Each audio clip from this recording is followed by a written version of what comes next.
Stillman and Company, 102.5, 106.3 The Game, streaming live on Twitter, Twitch, YouTube, and Facebook Live. We are live today from the Busy Bee Plumbing, Heating, and Air Conditioning Game Nashville studios on a Fireball Hot Take Friday. Ian is here with us today. Hello, Ian. What up, what up?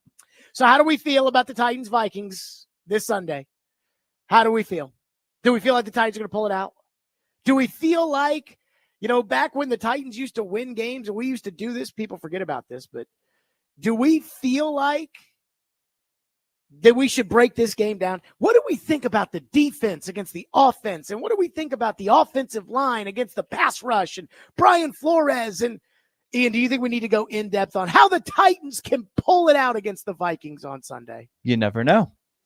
This pivotal November matchup. This could be like the one time that Floyd tried to cold take you again in that Chiefs game. That is true. They played the Kansas City Chiefs, and I said there was no way they were going to beat the Chiefs, and the Titans needed absolutely everything to go right, and they did, in fact, beat the Chiefs. But that team had Ryan Tannehill playing quarterback, Derrick Henry playing running back. They got a big, huge bomb down the field to Khalif Raymond. They got a kick blocked by Josh Kalu. Just saying. I mean, this is back when the Titans used to be good. It's like I was telling somebody the other day. I forget what exactly it was, but I was like, man, remember what it was like when we used to win? And I wasn't just talking about the Titans. I think I was talking about all the teams around here. But, boy, those were the days. And we're at the point of the year where we know, hey, 8 more games to go. That's what this season's about. You know it. I know it. 8 more games to go. And whatever side of the fence you're on of bringing Rand and Chad and Callahan back versus firing everybody and starting over, you know that, okay, let's just get to the end of the year and on you go. But I was listening to Boston radio. I like to listen to Boston radio. And they had a topic, which was outside of Drake May as the quarterback, are the Patriots any better than they were last year? And that was their topic. And I thought to myself, this was when I was driving home yesterday, I thought to myself, I go, are the Titans better than they were last year? Are the Titans better than they were anywhere last year? Again, I don't expect the Titans to win on Sunday. Let's keep it real around here. But, I mean, shouldn't we demand to see some improvement of the football team? I don't even think there's going to be a lot of Titan fans in the building on Sunday. I think Minnesota's going to take that place over. But again, even if we went into this year thinking, hey, Derrick Henry, Ryan Tannehill, Mike Vrabel, that era's over, and it's a new era of Titan football, didn't we at least hope to see some improvement on the football team? So let me ask this question.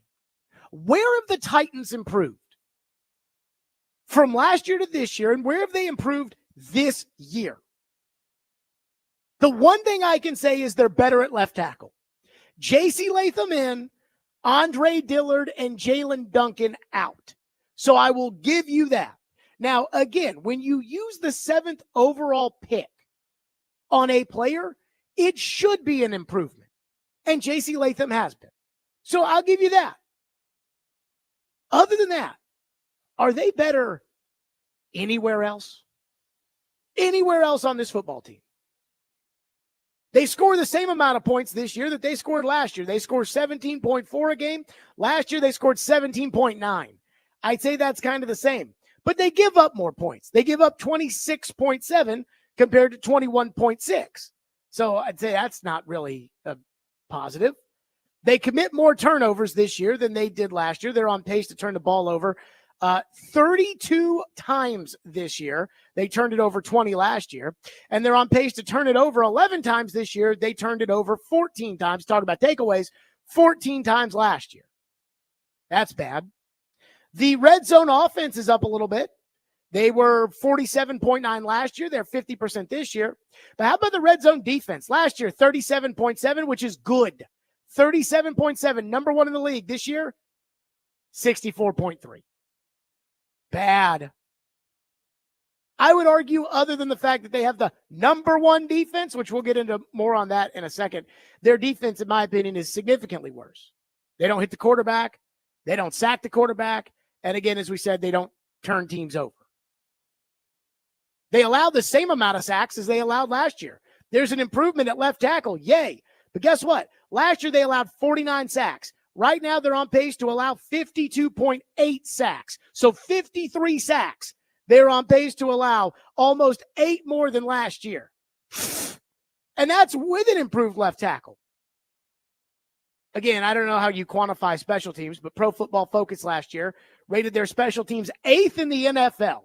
Again, Ian, I have a hard time believing 8th in the NFL. It's kind of a stretch for me. Last year? Yes. Oh, that was before the punter got hurt, probably, and the kicker was good. This is at the end of the year.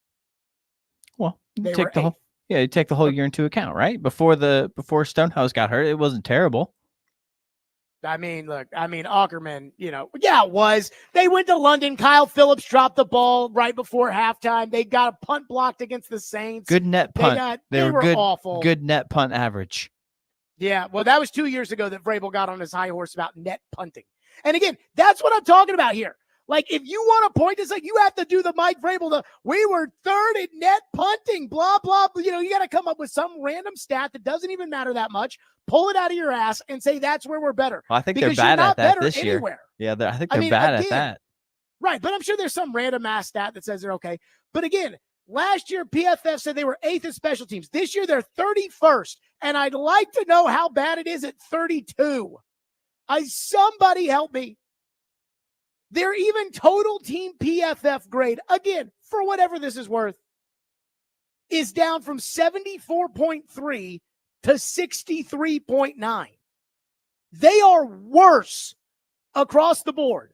I would argue that if we went position by position and compared it to last year, they would be worse at literally every single position except for left tackle, and I would say it's probably a wash at center, which is depressing because that tells you that Brunskill should have been the center over little baby Aaron Brewer.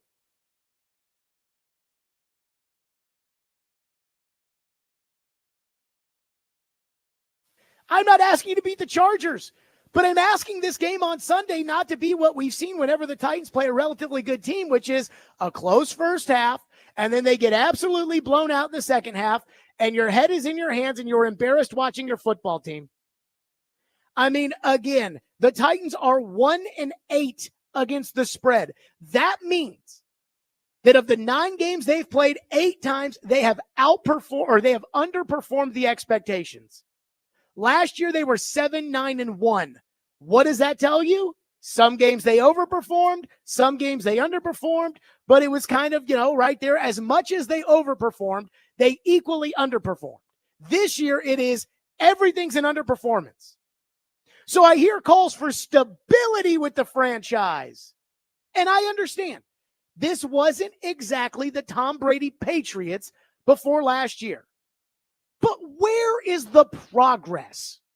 I keep saying this. Where is the hope?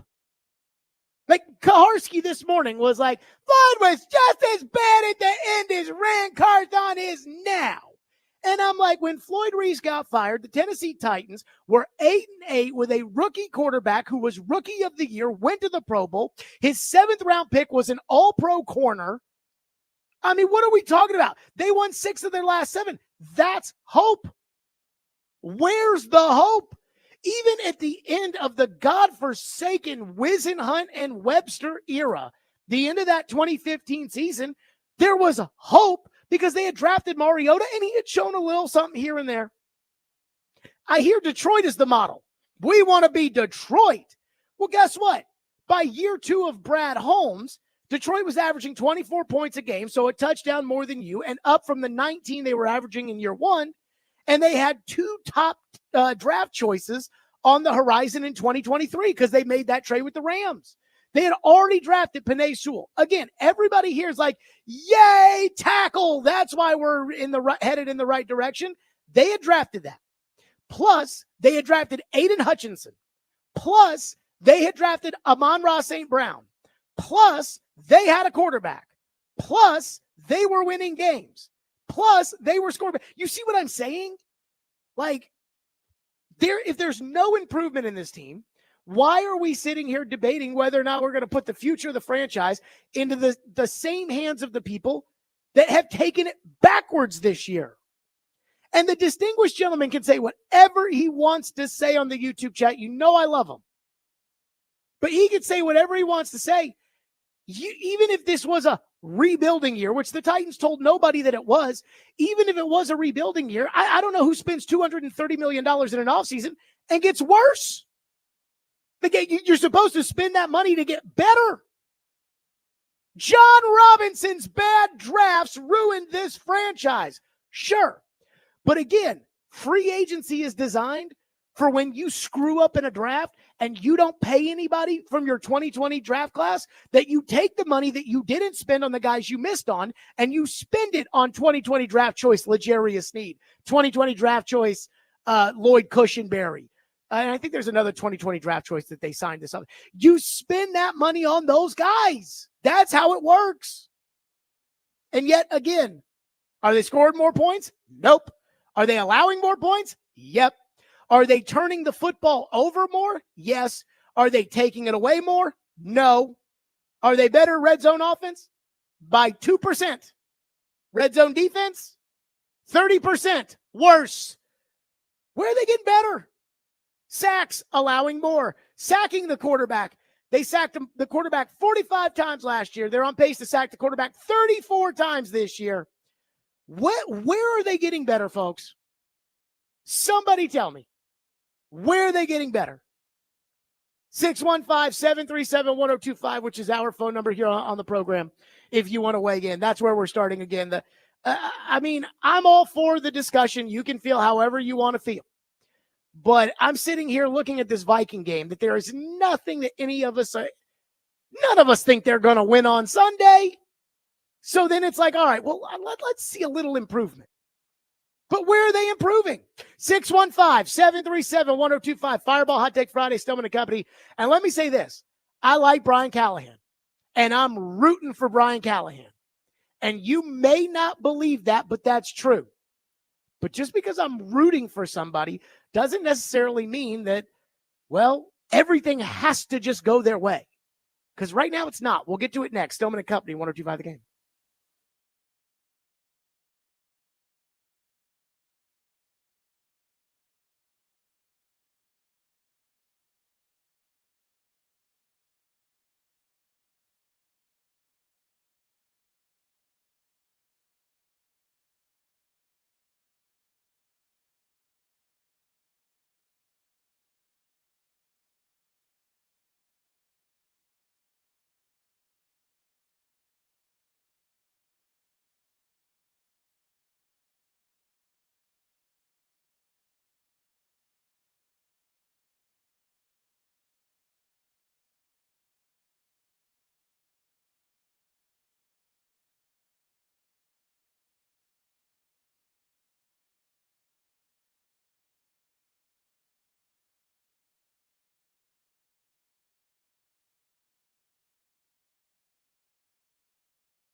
I think we've done things, and we're getting better sort of under the surface. And I know everyone judges on wins and losses, but there's a lot of things that are really positive for me as a coach. And as I look at our locker room and how we do things, and the way guys approach their work and the intensity that they approach it with, and what it's like every day in the building, those things are all really where you hope they would be. And we got to find ways to translate those things into wins and losses. But I see a lot of really positive things that, no one's going to want to hear when I stand up here, but that's not really my concern. I'm concerned with the guys in the building and where we're at. And I feel really good about that part of it.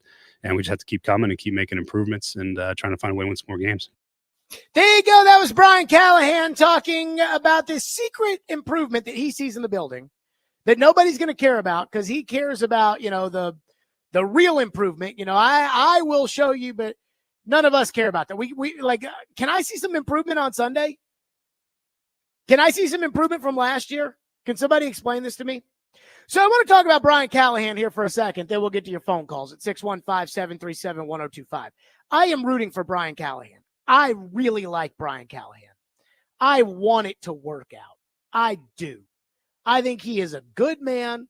I do like the fact that he's open and he's honest with the media. Maybe sometimes some of it is a little too sunshiny and rainbowy for me, but it's okay. But then there's like, okay, I mean, what we really want is we want to win. Like, I want to have a nice guy be the coach. I want to have a good quote be the coach. But ultimately, what I really care about is whether or not the Titans win or lose games. And that takes me to kind of the Brian Callahan discussion side of this, because I've heard a lot of people that say, well, it's not fair to fire Brian Callahan after 1 year. And even when they talk about firing Carthon and Brinker and Callahan on the Robbie and Rex Road show, Joe is, we got to have stability. But Robbie is like, well, I wouldn't fire Callahan, but I'll fire the other guys. And with this, I have two separate thoughts. And let me just say this before I get into the two separate thoughts of Callahan. I do think it's a little ridiculous to fire a coach after 1 year. It's not unheard of. It's happened before. Arizona did it with Steve Wilkes. San Francisco did it with Jim Tomsula and then Chip Kelly, and it worked out when they hired Kyle Shanahan. But my two separate thoughts are this. Number one, Brian Callahan is a big boy, and he is collateral damage. Again, this Rand Carthon thing, there's like a narrative as to whether or not this is year one for Rand Carthon and Chad Brinker, or if this is year two. And it's like, no, it's year two. He was the general manager last year. Mike Vrabel did not have final say, and he won a power struggle against Mike Vrabel. Like, we can say, well, Rand and Vrabel said they were good buddies, and it was a power struggle, and Rand won. And when you're replacing a popular coach, when everybody knows you won the power struggle because your vision's different than his vision, and they're going with your vision. And again, we're talking about replacing Mike Vrabel. He's not replacing Mike Munchak. He's talking about Mike Vrabel. So when you are replacing a popular coach and your team spends $230 million in the offseason, there is an expectation. And they have not met those expectations whatsoever. By any measure, they haven't met them.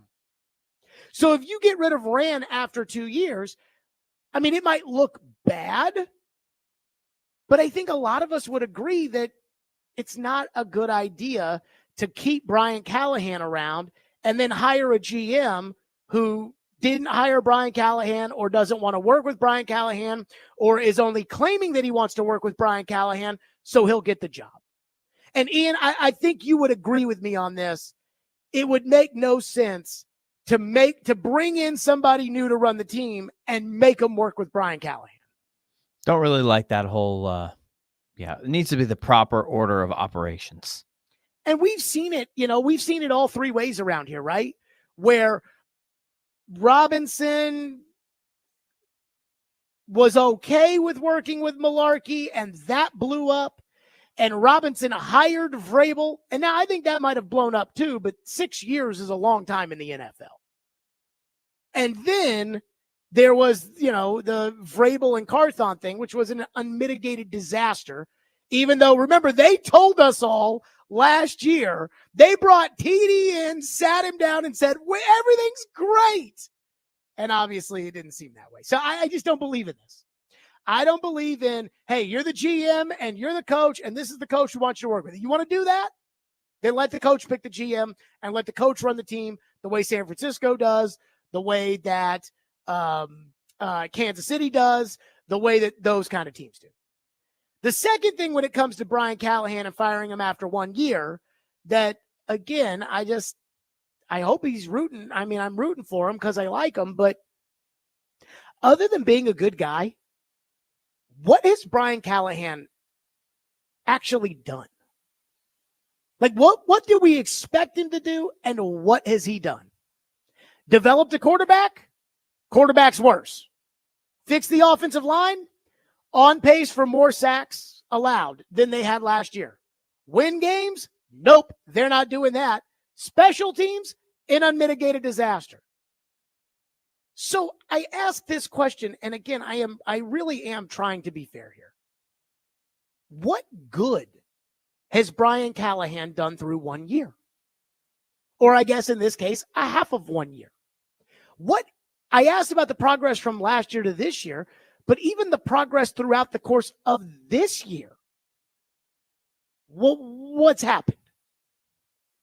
And so, again, it's not fair to fire a coach after 1 year, but the NFL, like life, is not fair. Was it fair to hire Ran Carthon and tell him you have to work with Mike Vrabel? No. Was it fair to Mike Vrabel to say, hey, Mike, we know that you've done things a certain way around here, but we're going to bring somebody else in here, and we want you to do them this way now? No. But it's the NFL. Was it fair to Mike Mularkey to fire him after 2 years when he took the worst team in the league and turned them into a team that won a playoff game? The NFL is not fair. So I just, again, this idea that like, oh, no, you can't fire Callahan. I'm like, I'm sorry. But if I'm starting over, I'm starting over. I'm hitting the reset button, and we're resetting the whole thing. So and I'm rooting for Callahan. And if Callahan can do what the 2006 Titans did, even though Floyd ended up getting fired over that, if Brian Callahan can do that, they win 7 of their last 8 or whatever it is, then maybe the conversation will change. But let's not kid ourselves here. To say that in the name of stability, you have to keep around a general manager who just burned through $230 million and hasn't improved your team, and a head coach who's taken over, and again, pretty much everything across the board is worse. Is that really the stability that we want around here? And I hate to say it, but Brian Callahan's a big boy. He knew what he signed up for when he took the job. He knew he was replacing Mike Vrabel, and he knew that Ran Carthon was probably feeling some heat. And he decided to take the job. So that's life in the NFL.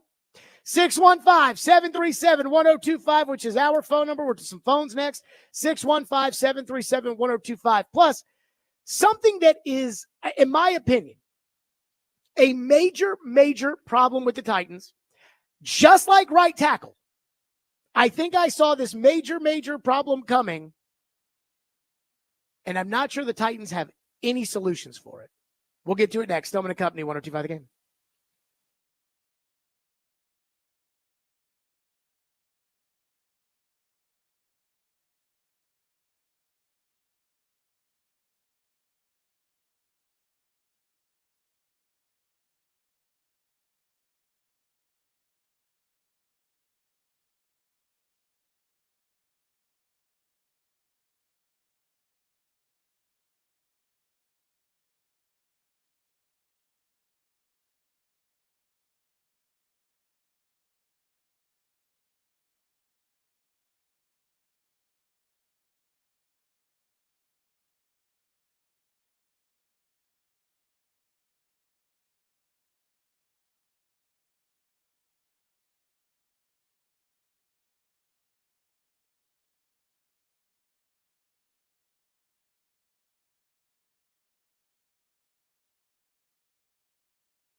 go through a game, obviously sacks are not everything that affects an opposing passing game, but when you go through a game and you don't get any, how much does that have to become a point of emphasis the next week to uptick the pressure? Well, the number one thing, it's a lot of things to win in football, but you have to affect the quarterback. All right. And, our biggest thing is if you're not hitting them, you got to alter the passes. You got to become a pass defender. We need tip balls. We need to dominate the A and B gap so quarterbacks don't have step-up lanes. And then, all the time, sometimes you don't sack them, but you got to touch them. He has to know that people around his feet and people are hitting him. We need to get sacks. We need to get pressure on the quarterback to slow down this unit. And, we're going into it with the intention of doing that. That was Denard Wilson asked about, hey, when do you guys plan on getting some sacks? Because it's kind of important. And I made a big deal about this offseason, almost as much as I made about the right tackle. In fact, when I teased that this was like right tackle level, somebody in the YouTube chat said, oh, God, the right tackle story again. Which, by the way, Ian, did you see you starting at right tackle on Sunday? PT, baby. PT is back in there. So, Brian Flores and the Vikings against both PT. But, again, the reason I kept harping on right tackle was because I knew how important it was and how detrimental it was going to be to this team. And I was right. The other thing I kept harping on last year, in the offseason, was when Danico Autry signed with the Houston Texans, I kept saying, where are they replacing his 11.5 sacks from? Sacks. Not almost sacks. Not could have been sacks. Not win rate sacks. No. Sacks. As in the quarterback drops back and he's looking to pass, and all of a sudden it's a big old fat defensive lineman. He hits him in the ground, and Mike Keith screams sacks at the top of his lungs. Where are they going to find no sacks? They didn't sign anybody of note. Sebastian Joseph Day. They didn't sign anybody of note to come in here and play at the Danico level. And then they drafted T'Vondre Sweat. T'Vondre Sweat did not get sacks at Texas, but the Titans said, we think we can develop him into a better pass rusher. And then everybody said, Sweat is going to take up so much space that he's going to open it up for everybody else. But just like with the whole PT will play right tackle because Bill Callahan will fix it, I said, again, where are you replacing Danico Autry sacks? I have two stats that, again, I looked them up today and I was like, wow. The Titans have sacked the quarterback in 2023. They sacked the quarterback 45 times. They are on pace to sack the quarterback 34 times this year. They have 18 sacks right now. Everything times 17 divided by 9. So they are on pace for 34 sacks. They have 18 now.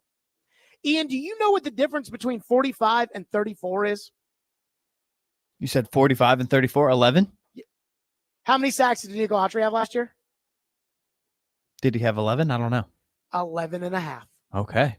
I kept saying, where are they going to replace the sacks? Then early in the year, they weren't getting sacks. And remember, Jeffrey Simmons was like, sacks aren't everything. I'm like, yeah, I'll take the sacks.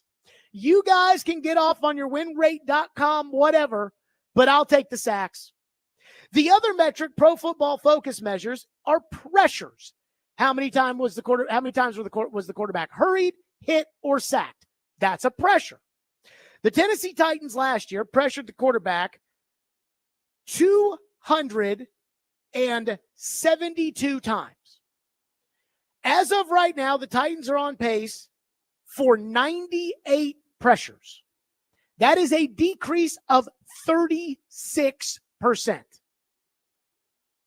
I don't know how you drop off 36% in pressuring the quarterback and expect to win ball games.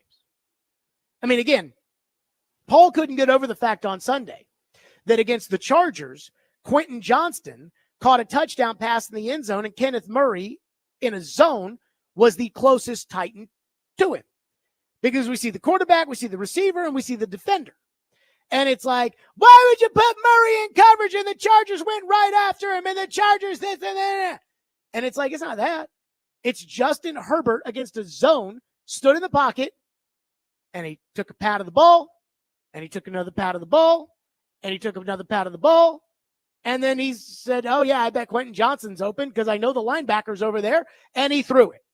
When you don't pressure the quarterback, you can't win. I said this years ago. I remember I pissed everybody off. Joe, TD. I kept saying, I don't care about cornerbacks. Like, you can go give me some bum cornerbacks. I don't care. I just go sack the quarterback. Because I went to a Titans-Chiefs game where the Chiefs scored 3 points.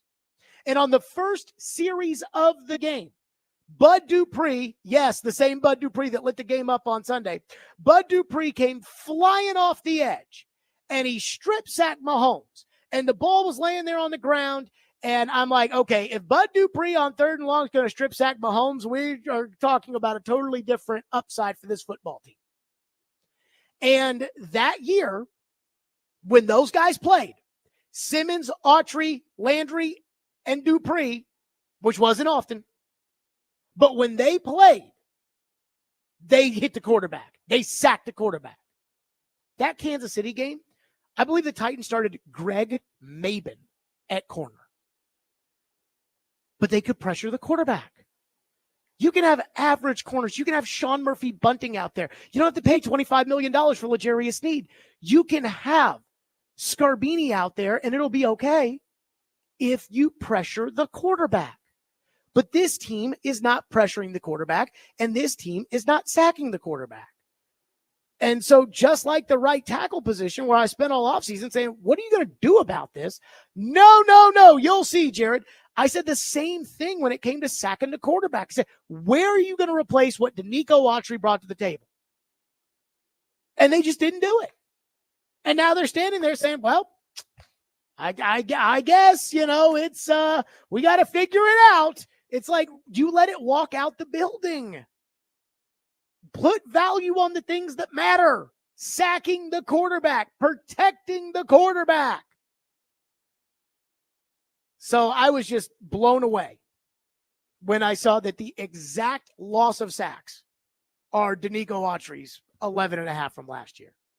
Stephen from Clarksville says, Fireball Hot Take Friday. Our phone line is driven by WilsonCountyHyundai.com. I got a lot of phones, have been talking too long to start the show. Stephen says, Brian Callahan has done as good as he possibly could have done given the roster and being a first-year head coach. I take this as his getting his feet wet season. Next year, however, there does need to be substantial measurable progress. Again, that's if you just look at the one isolated decision of, do you need to give the coach more than 1 year? And 9 times out of 10, I would tell you that a new coach needs more than 1 year. In fact, I do think that Brian Callahan, to be successful, is going to need more than 1 year. The problem is that, to me, Brian Callahan is linked to Rand Carthon and Chad Brinker. And I just don't think that Rand Carthon and Chad Brinker belong here anymore. I think they have demonstrated to us that they can't do the job. So it's time to move on. Well, if you move on from those guys, then I believe you have to also move on from Callahan, unless the guy you hire wants to work with Callahan. And again, I don't believe in telling a general manager, we'd really like it if you would be able to work with this guy. I don't believe in that. So to me, it's not about, well, he needs the opportunity to get better. I agree. But again, we're talking about this specific instance. And the one thing I'm not interested in doing, which a lot of people are, I'm not interested in letting these guys pick the next quarterback. Because you do that, they'll lose next year, they get fired, and now people that didn't pick this quarterback are in charge, and all we're going to say, well, they didn't pick Shador, so it's not on them. One texter says, stop talking about Vrabel as a good coach. Stop comparing the Titans to last year. What? Why? The Titans' last 2 years with Vrabel gave us 6-11 and 7-10. Those were terrible years, and we are even worse. If we are going to compete at least find a winning season to compare to. No, I'm comparing it to a worse season, like a bad season, and you are substantially worse in almost every metric. And the metrics you're better than are like rush yards per attempt, 4.6 this year, 4.2 last year. Red zone offense, 50% this year, 47.9 last year. The things that you are substantially worse in, how many times you sack the quarterback, how many times you turn the football over. You are on pace to turn it over 32 times. You turned it over 20 last year. And last year was a bad season. So when you're like, Vrabel sucked too, he didn't suck this bad, and that's the problem. But you don't want to hear that. You want to hear about, hey, when times were good and when this was happening, and I'm sorry, I don't do that. 615-737-1025, which is our phone number, 615-737-1025. More of your phones to get to. Coming up next on the program, it's Stillman & Company, 1025 The Game.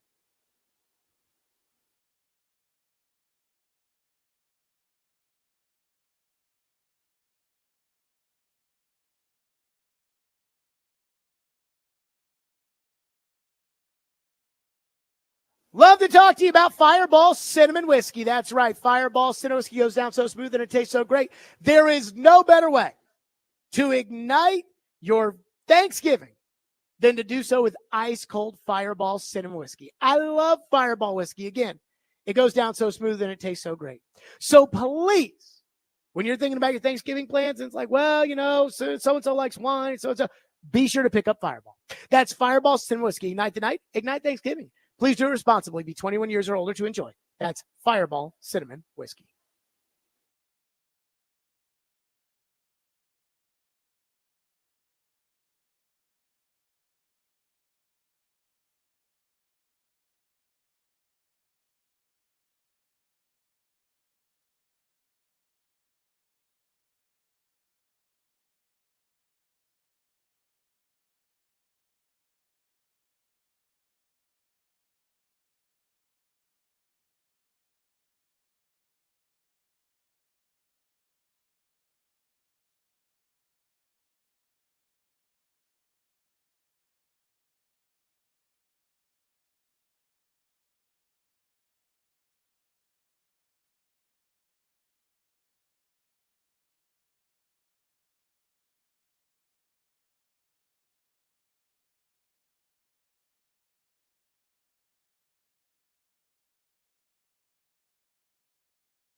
When you think back to your time in Denver, first year with Fox, or maybe first year in Cincinnati, what were some of the signifiers you saw that things were starting to turn around, the culture was starting to be built, and are you starting to see? Yeah, absolutely. I am absolutely. I think if you look at some of the markers over the last, last 5 game stretch, really since our bye week, where we've improved and where we've found success. I think we're 7th in the league in rushing over that time. So that's an identity that we've sort of leaned into and built on.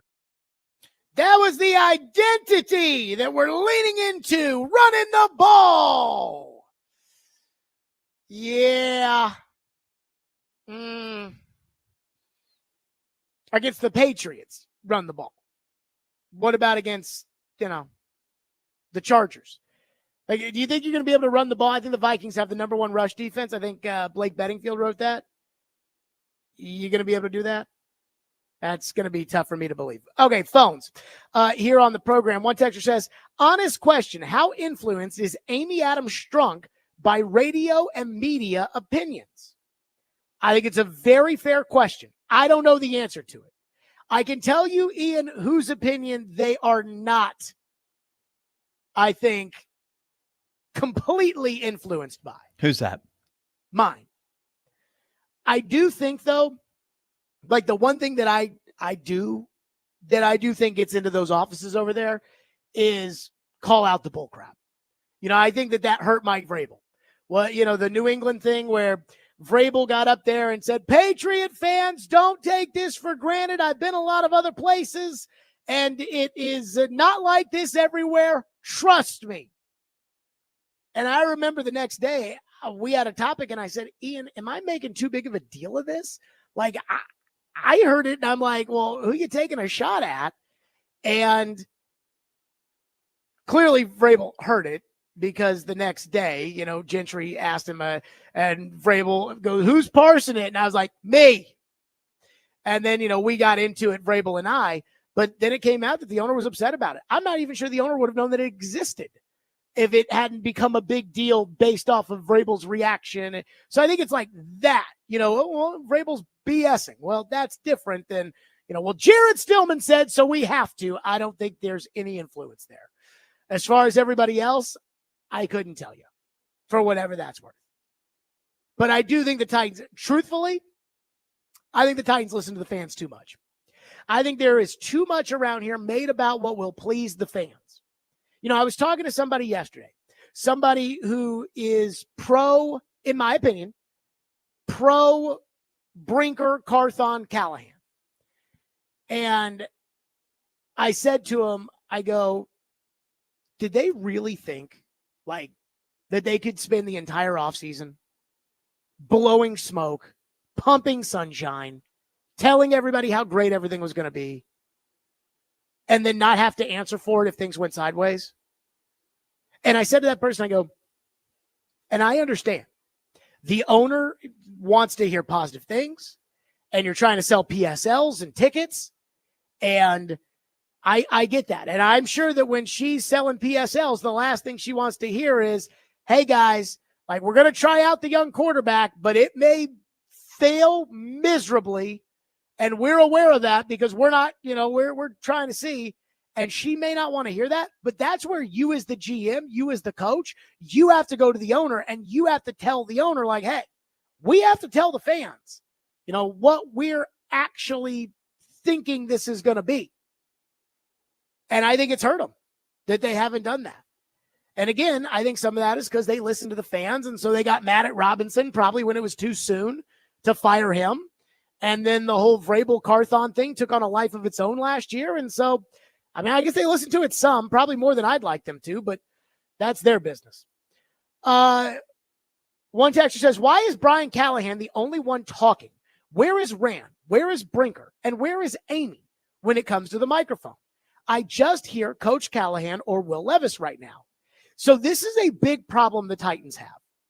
And I don't know why this is such a big problem. But Rand Carthon does not talk during the season. And last year, I understood it. I didn't totally agree with it, but I understood it. even when they traded away Kevin Byard, I understood it because he and Vrabel, again, he was the GM, Vrabel was the coach, but they were on equal-ish footing collaborating.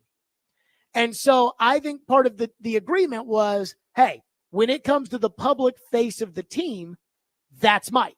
He's the coach. And so even when they traded Byard, I could see Rand thinking, hey, I don't want to step on Vrabel's toes. This is the agreement we made. You know, I make the trades or I run the personnel and I'm running scouting but when it comes to representing the team, that's Mike's department, and that was the deal. Well, Mike Vrabel ain't the coach, and there is no collaboration agreement as far as the organizational flow chart. Brian Callahan works for Rand Carthon. So I do think that there should be some talking about why is this why is this so bad? Like, why is this so bad? And what is your plan to fix it? Now, as far as Amy, like I've always said, if the owner doesn't want to talk, the owner doesn't have to talk. But I think if the owner doesn't want to talk, the owner then has to basically appoint somebody to run all ownership related stuff. So I'll use an example. When she fired Ken Wisenhunt in the middle of the 2015 season, Steve Underwood, who was the one who, was the team president at the time, Steve Underwood was the one who held the press conference and answered all the questions because Steve Underwood was the voice of ownership at that point in time.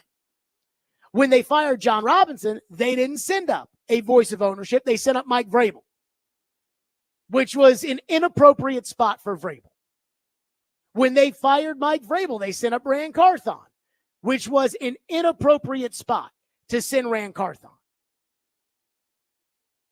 So, again, when it comes to this idea of, okay, well, where are they talking? The owner, to me, doesn't necessarily have to talk, but somebody has to represent the owner. And I do think that the fan base is, I think this is going to be ugly. And Ian, if I'm not mistaken, Houston is up the next week. I believe it's at Houston next week. That's correct, yes. Yeah, that could be bad. One texter says, PK crushed you real bad this morning. He has you digging up real deep and reaching real high to find stuff. He really owns you. I'll say this. We'll talk about this, but I actually think the exact opposite happened.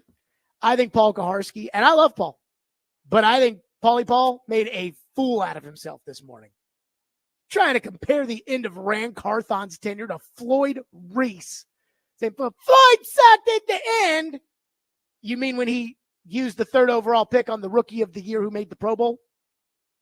You mean when he used the 7th round pick that year on a corner who developed into a 10-year starter and an all-pro? They used a 4th round pick, I believe, in Stephen Tulloch on a middle linebacker who started in the NFL for a decade. They drafted a 1,000-yard rushing back in the 2nd round. Tajay Spears can't even get on the field. They drafted a back who rushed for 1,000 yards in the 2nd round. He wasn't even a good player. They should have drafted somebody else. They won 8 games that year. You think this team's winning 8 games?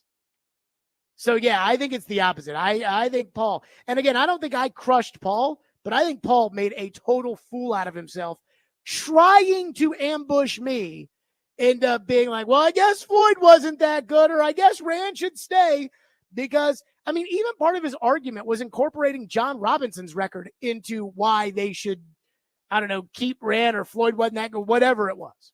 615-737-1025, which is our phone number, 615-737-1025. Coming up next, boy, Adam Vingan, I'm telling you, he won't say it, but I feel it. He wants to fire the coach. He wants to fire Andrew Burnett. He won't say it. He'll say, I just think we should have the. He won't say it, but he's saying it. We'll get to that next. Stillman & Company, 102.5 The Game.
Stillman and Company, 102.5, 106.3, The Game, streaming live on Twitter, Twitch, YouTube, and Facebook live from the Busy Bee Plumbing, Heating, and Air Conditioning Game Nashville studios. So the Predators lost again last night. Yeah, they picked up a point, but they lost. And because they dug themselves the hole, again, I can't sit here and say, like, they need to start winning. I said that 2 weeks ago. They need to start winning. Then they went to Washington. They didn't win. Then they went to Florida. They didn't win. Then they beat Utah, and that was very nice. Then they went to Colorado, and they didn't win. And last night, they didn't win. And now they're down to 8%, according to MoneyPuck.com. Now, Adam Vingan has a giant stick up his rear end, in my opinion, when it comes to Andrew Burnett. He won't say it, but he keeps talking about it. Adam Vingan keeps saying, I think it's time for us to have the discussion. Well, what is that? I think it's time for us to have the discussion about getting a divorce. And he won't say I'm ready to fire Andrew Burnett, but I mean, his finger's right there on the button. He's ready. He is ready to punch that button. By the way, I knew that when he started talking about that this morning, Ian, I knew Willie was not going to like it. No. I knew Willie wasn't going to like it. Here's a snippet of what Vingan had to say earlier today. This is what I would like to see from Andrew Burnett in the next few games. I want to see him hold his top players accountable. I thought the example of Jonathan Marchessault's turnover that led to Connor McDavid's goal last night and him being able to continue on a regular shift when Michael McCarron made a similar mistake against the Oilers that led directly to a goal from Leon Draisaitl, and we did not see Michael McCarron again for the rest of that game. It can't be both. You know as well as I do that the rules are different for star players. But at this time, they should not be. How it is. At this time, maybe it should not be. I'm not saying you're wrong, but I'm saying that's the reality of sport. Okay. I also love the fact that Willie, and God bless him, Willie, you know I love you, but Willie was like, it's the players, not the coach. And then Willie's like, well, the reality of sports, Willie, the reality of sports is you can't fire the players. So let me say this. I'm not there yet on Burnett. I also don't think Adam's wrong. I don't think we shouldn't be having the discussion. I mean, I think it is, if you want to have the discussion about firing the coach, this is the NHL. This team had high expectations. This team, I mean, it's going to take a miracle for this team to make the playoffs. Let's just call it for what it is. It's going to take a miracle. If you want to have that discussion about the coach, I think it is a fair discussion to have. Like, what I don't think is a fair discussion would be talking about whether or not they should fire Josh Heupel. Like, that is just, I mean, it's ridiculous. I think it's a discussion to have about whether or not they should fire Andrew Burnett. That being said, I'm not there. Maybe I'm a softie. Maybe I just don't feel like this is the coach's fault and that changing the coach is going to change what's happening with the team. I don't know. There's a part of me that thinks that this Andrew Burnett system is so complicated. Like, so complicated because we saw Roman Josi was terrible halfway through last year. I mean, I remember when I said that he sucked in the middle of the year. And I asked Barry Trotz about him. Barry's like, well, he's adjusting, but he doesn't suck this year. And Willie and Chris were, how could you? And I was like, guys, I know what Roman Josi's capable of. I'm watching play. He stinks. And then midway through the year, Josi turned it around. And when Josi turned it around, he became a Norris caliber defenseman again. And maybe that's this case for everybody. So next year, when they get out there, it'll be fixed or what. I don't know. But I'm not there on Burnett yet. I'm not there. And I don't know when the moment will be. But I don't feel like he's lost the room. And I don't think... I said this to Hal yesterday. I said, I think this is all going to click, but when it does, it's going to be too late. And that's the problem with last night. That's the problem with Monday night. You win Monday night, and you get the 2 points and you move on. You correct the mistakes, but you move on. And we're going to look back at the beginning of this season, whether it was UC Soros,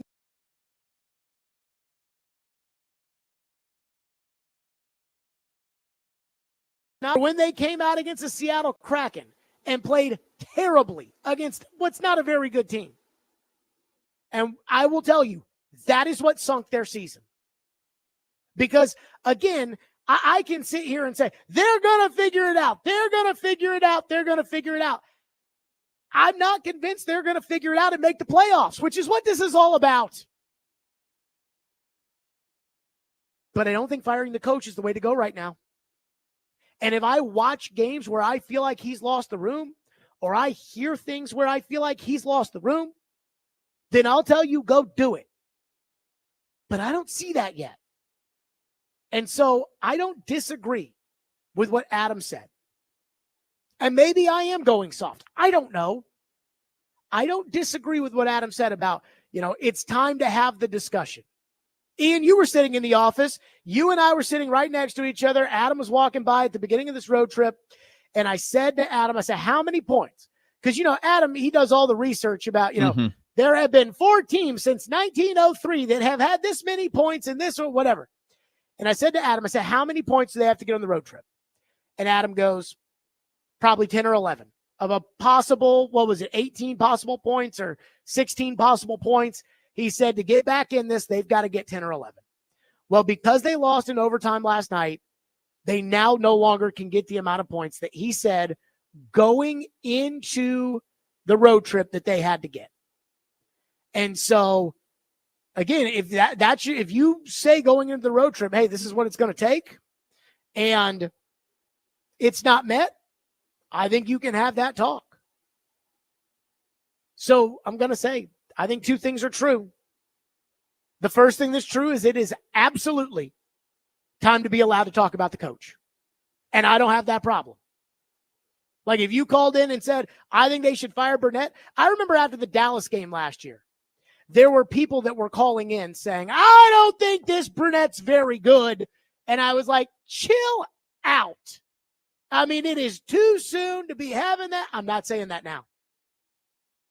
I'm not saying if you want to believe, if you want to go there, go there. And I will not do what Willie did today, which is it's the player's fault, not the coach. Because, Ian, as we've learned, you're either coaching it or... Well, they say you're coaching it or allowing it to happen. You're either coaching or you're allowing it to happen. And I don't do the whole... Blame the players, don't blame the coach. But I don't think it's time to fire him. And I don't think he's lost the room. And I think it is going to click. The one thing I fear is that when it does click, I think it's going to be too late. But I said personally, I don't do these talks until Thanksgiving. They got a week. I'm not saying I would fire the coach in a week, but for me, it's, if they're this far out at U.S. Thanksgiving, they ain't getting in. So like I said, I think it's going to click, but I think it's going to click too late. And that's a problem. One texter says in our phone line, driven by WilsonCountyHunter.com, we'll run through some of these Preds ones. Honestly, it's the only thing to change. I mean, they aren't moving the players they just brought, and this is awful. I mean, Barry Trotz put us in a 3-year window. I don't want to waste 1 year on a throwaway. You can't tell me all these star players stink right now. It's a bad relationship doesn't mean it's a bad coach. It's just not a good situation. So here's what I would say about what Barry Trotz did. And Barry Trotz said this on the show a couple of weeks ago, and I don't think people understand this. And the Minnesota Vikings, who the Titans are about to play, are a good example of this. The Minnesota Vikings bought a bunch of free agents this year, whether it was Jonathan Grenard or Andrew Van Ginkel or Sam Darnold or whatever. And they drafted a pass rusher, they drafted a quarterback, and their plan is to have those players they drafted be the reason that they win in the future. But right now, they're trying to get by with Van Ginkel and Darnold and see how far it goes. I think Barry did the same thing. The one thing I'll say is Barry did not mortgage any future assets in order to build this team. But he is kind of right. That pretty much is the only big thing they can do right now because of their cap situation, and unless you want to trade one of those future assets. One texter says, if you take a team from cup contender to worst in the league, somebody has to pay. And that's why I think we should be allowed to have the discussion. This is a big boy town. This is a big boy town. And big boy towns have conversations like this. April says, Jared, I still have hope. I don't think it's Burnett's fault. Forsberg, O'Reilly, and Nyquist had career years with Burnett. The Blues were the worst team in the NHL at Christmas the year that they won it, and maybe the Preds can come together and do something. Yeah, April, I love you, but I can't get on that. I can't say, well, the Blues that 1 year, they pulled it out of their ass. I struggle with that one. Like I said, I think it's going to click, and I think it's going to click, and it's going to be too late. It's going to click, and then all of a sudden they're going to catch fire, and they're going to end the year 3 points out of a playoff spot. That's what I think is going to happen. And then it's, that's not good enough. I'm sorry. It's not. But again, right now, Vingan says it's time to have the discussion. We're having the discussion. I'm not ready to fire the coach. 615-737-1025. Corey Curtis, News 2, joins us next on the Titans. Remember when he said it was a slam dunk for 4,000 yards for Will Levis? Ooh. We'll do it next. Stillman and Company, 1025 The Game.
to 94.9 The Fan tomorrow at 3:15 for our college football game of the week. Missouri and South Carolina, presented by Twin Peaks. Take your tailgate to Twin Peaks, home of 29-degree drafts and wall-to-wall sports.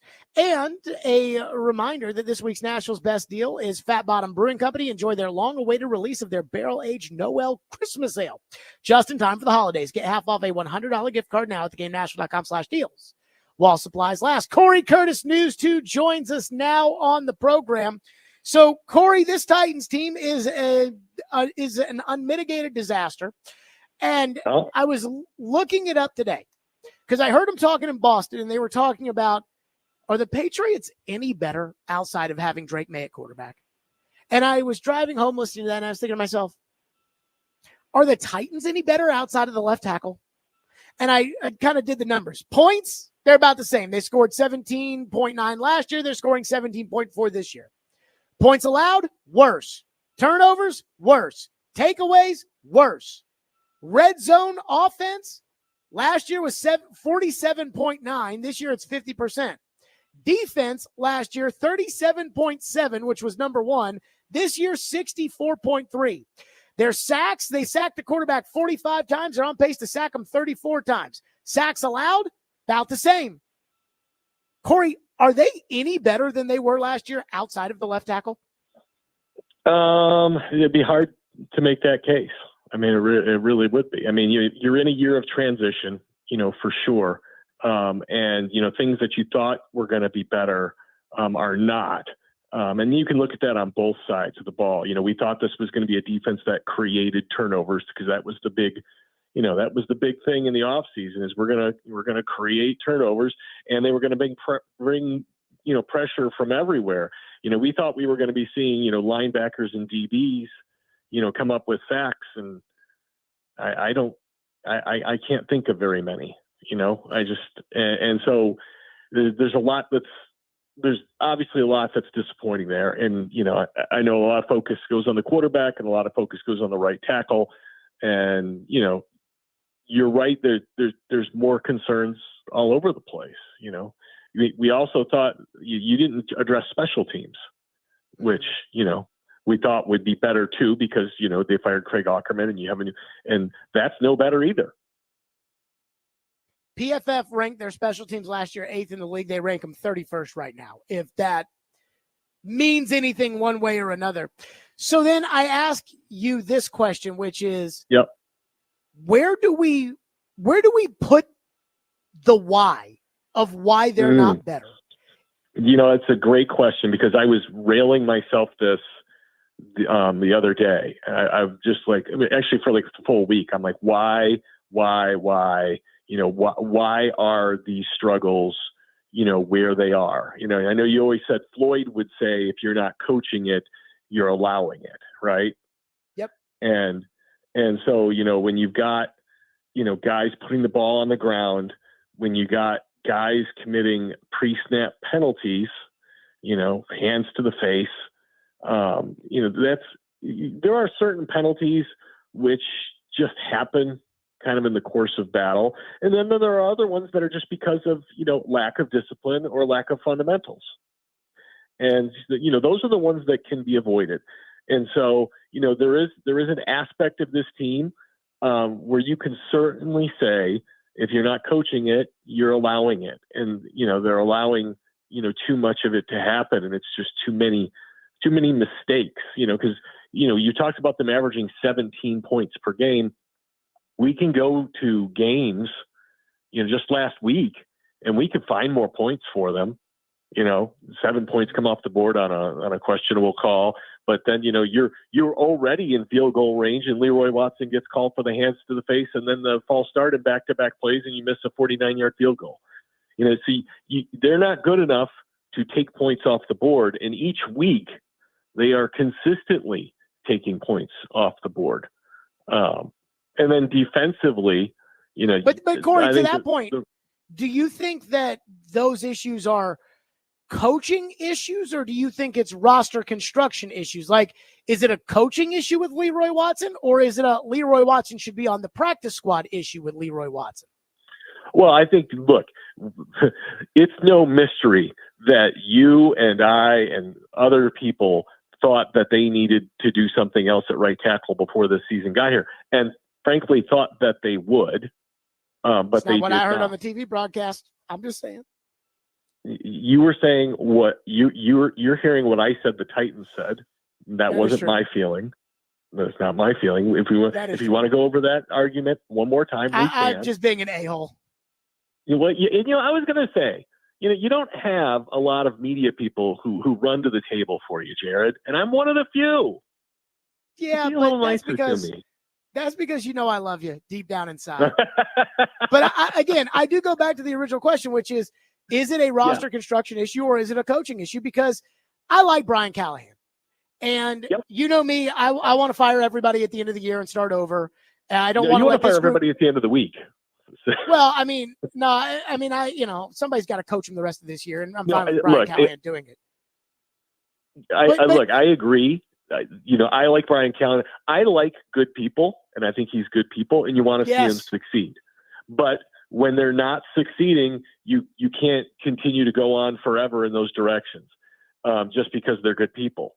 But so then you have to answer that question that you're talking about. Why is it where it is? Is it the coaching? Is it roster construction? Is it a little bit of both? Which is probably more accurate, right? I mean, the roster construction at right tackle is an issue. We talked about when the season started, they made certain cuts that hurt their special teams unit, and they've had to go and sign players who are good at special teams to come in and start covering kicks for them, or guys who've done it, to try and alleviate some of that issue. And which was better, last week. And then we've got to see if they can do it 2 weeks in a row. So, there is certainly roster issues for a variety of reasons that I don't want to get into a fight with you about, that are more than one person's fault. But the people in charge now are the ones who have to get it fixed and have to get it fixed sooner rather than later. And then, coaching wise, the sample size is small. And so, look, Bill Callahan's coaching sample size is good. And that's why we all believe, that he will ultimately help this offensive line. And I think has helped this offensive line, get better. But you have a first-time play caller, a first-time defensive coordinator, a first-time special teams coach, and a first-time general manager. You've got a ton of inexperience at 4 critical spots. And so there is a learning process that's going through here. And, the question is do you get to the other side with it? Do you get to the other side with it with some of them, but not all of them? Corey Curtis, News 2, with us on the program. I went on a podcast, I think it's like the Inside Purple podcast or whatever. A buddy of mine covers the Vikings, has a podcast. I went on it. He asked me, he said, is there any chance the Titans actually, if the Titans were going to win the game Sunday, how would they win it? And I said, they're not going to win the game Sunday. Like, I'm telling you, they're not going to win it. Is there any way that this game, in your opinion, I mean, and being serious, is there any way that this game is any different than the games against good teams they've played this year, which is it's competitive in the first half, and midway through the third quarter, it's a complete blowout, and I don't know how it happens that quickly. I mean, do I think it more than likely heads in that direction? Yes. But is there a path to them winning? Yes. And it's the fact that the Vikings have turned the ball over 17 times this year. And their red zone defense is giving up touchdowns at I think about the same rate as the Titans are. They just don't let teams get to the red zone as much. So, if the Titans can turn over Sam Darnold, or Sam Darnold can just turn himself over like he has lately, they could put themselves in position, to win the game. But they've got to turn those turnovers into points. And they haven't always shown they can do that. When they do it, it looks good. And you start to go, yeah, that's the way football team's supposed to look. But they also still have only created 6 turnovers the entire season. Yeah. And so, that would be the one path. The Vikings, like I said, they've created the most turnovers in the league in 20. And they've also turned it over 17 times. So they're still at a +3. But they have not exactly been careful with the football. And so I think 10 of those are on Darnold and 7 are fumbles. And so if the Titans could somehow take care of the football against the number one turnover team in the league and allow Sam Darnold to turn over, that would be the path. Do I expect that to happen? No, I do not. Fireball Hot Take Friday. What's your hot take? Oh, crud. I had it in my head. And now I can't remember it. Why Why don't you just ride Kaharski's coattails this morning and take his hot take? What was that? His hot take was Floyd at the end was as bad as Rand I read Carthon and that. Chad Brinker now. Yeah. I read that. I'm not going to get involved with that. I have too much respect for Floyd. Look, every GM has hits and misses. There's no question. There is no question about it. But Floyd was very successful. And look, and I know we talk about J-Rob. Floyd never whiffed on 3 draft classes in a row. So I don't want to put Floyd in a category with any of these guys. Floyd's in a category by himself. Corey, good stuff as always. We appreciate you. I had it all set to go. That's okay. Brain's You can text it to working. me if it reminds you. No, it wasn't that great. It really wasn't. Okay. Corey Curtis, the Predators News 2, as ever gonna win always on the again? program. What's that? Are the Predators ever going to win again? I don't know, but Adam Vigan wants to talk about firing the coach. So, Okay, wow. not where All we right, thought you go. we'd be, huh? No, it's and I know you're going, but pro sports this year in Nashville SC, Titans, Predators, brutal.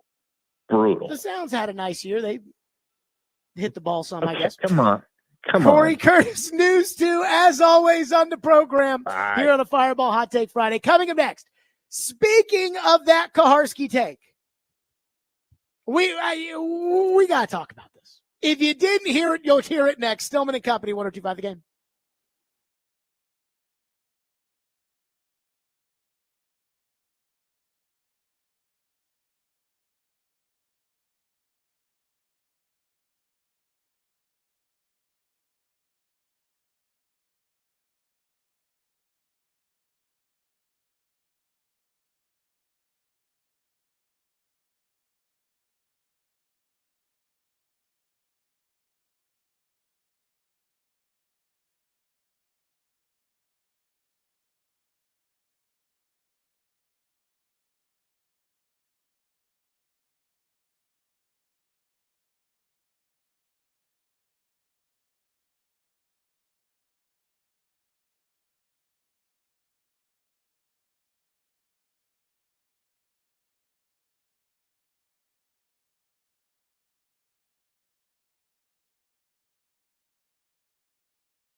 Join me, Chris Sanders, and D. Mace downtown at JBJ's John Bon Jovi's this Sunday for the award-winning pregame show from 9:30 to 11:30 ahead of the Titans and the Vikings. The award-winning pregame show is presented by Barman Tractor and Equipment, Sundeck Nashville, Sloan's Motorcycle ATV, and award-winning Blue Note Juke Joint and Blue Note Crossroads Bourbon.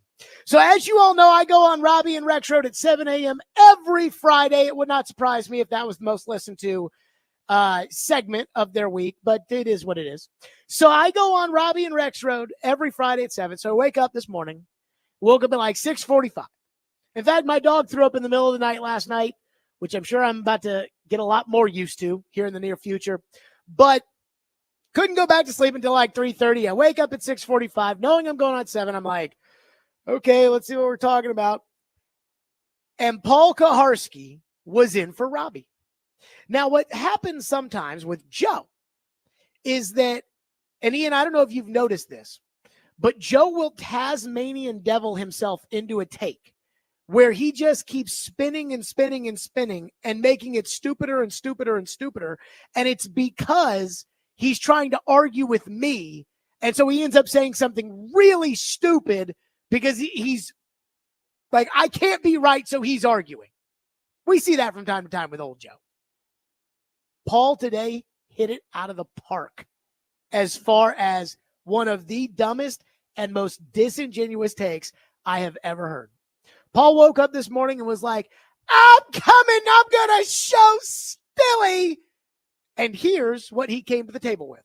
I wanted to ask you about Floyd, because the right tackle story sickens me for how much you tell it as if it's some kind of prophetic, huge. It's like an Aesop's statement. fable. Did you think Floyd deserved to be fired when he got fired? Did I think he deserved to be fired when he was fired? When I was a sophomore in high school. Well, or looking back, I know you've studied him like the Talmud. So no, I think they fired the wrong guy. You think they fired the wrong guy? I mean, how can you fire the general manager right after he drafts the rookie of the year who goes to the Pro Bowl at quarterback? Okay, so do you think this year's Titans could win 2 more games?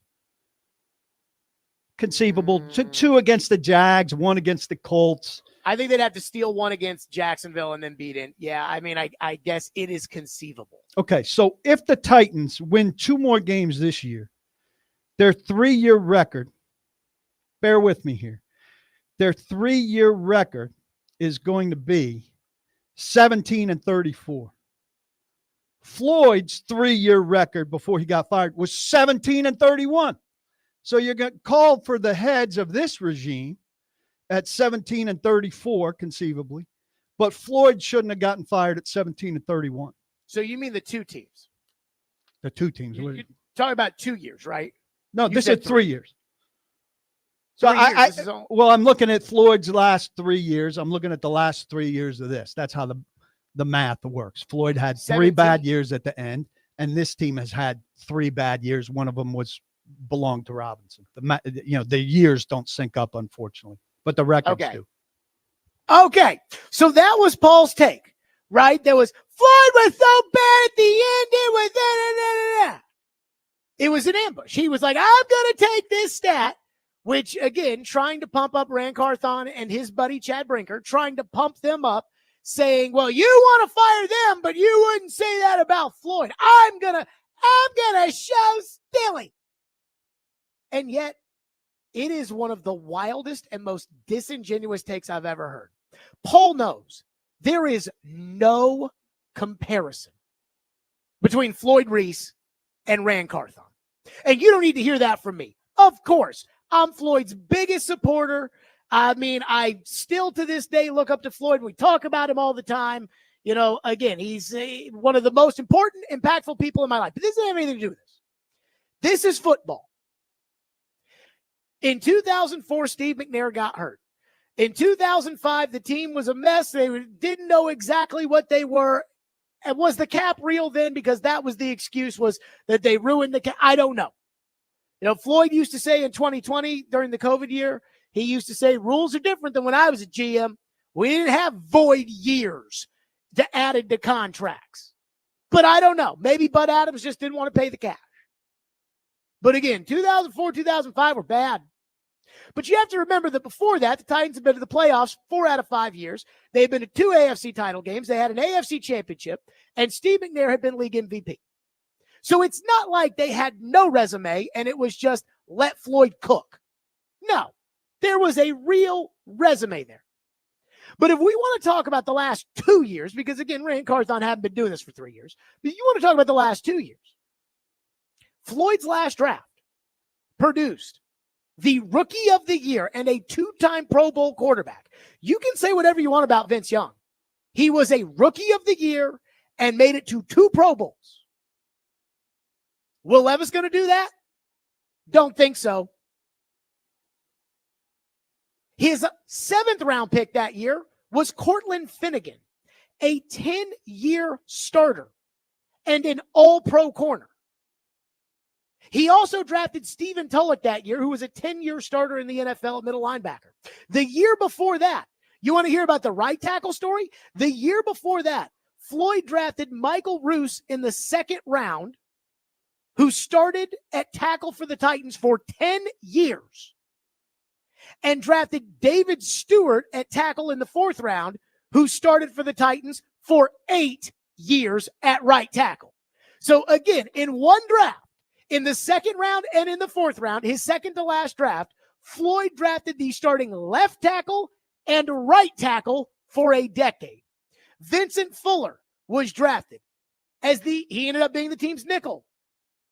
And he was drafted in the 4th round that year. Bo Scaife was a starting tight end, much better than these bozos they got now with Chig and Wiley. And he was drafted late in that draft. And again, Paul's big thing was Floyd could never draft wide receivers. That is something that Floyd would admit to. I remember one time he did a hit on the midday show at the Combine, and they were talking about this was the year of Mike Williams and John Ross and Corey Davis. And Floyd said, but what do I know? Because the only 2 receivers I had drafted that were good were Chris Sanders and Derek Mason. And everybody, ha, ha, ha. But they did find Drew Bennett as an undrafted free agent. And I think Drew Bennett was pretty good too. And all I hear about is Paul talking about, these wide receivers were so bad, even if he was doing a good job protecting Steve McNair and the body. I guess Derek Mason, Justin McCarron, and Drew Bennett were good enough for Steve McNair to win MVP throwing the ball to them. But if you want to go to the last couple of years and say, well, it's just the last couple of years, again, you can't do this and compare, the 3-year period and include something that wasn't on Rand's resume. You're talking about winning 17 games. 7 of those belonged to Mike Vrabel and John Robinson. It got nothing to do with Rand Carthon. But again, that's what makes this a disingenuous argument, which really has nothing to do with Floyd. Paul doesn't believe any of that, and he's doing it because he's trying to show Stilly. But again, let's go back to the last year. The Titans were 8-8, Floyd's last year, and won 6 of their last 7, with the rookie of the year and a Pro Bowler at quarterback. Rams won 8 games total. Okay? Again, it's not even close. It's not even close. And again, I'm not sitting here saying, Floyd never made a mistake and Floyd never. Look, the 2004 draft, in which Floyd Reese, really the 2003 and 2004 draft, the Andre Woolfolk and Chris Brown. Not Chris Brown, he was okay, but Andre Woolfolk, Tyrone Calico, Chris Brown, Ryan Long.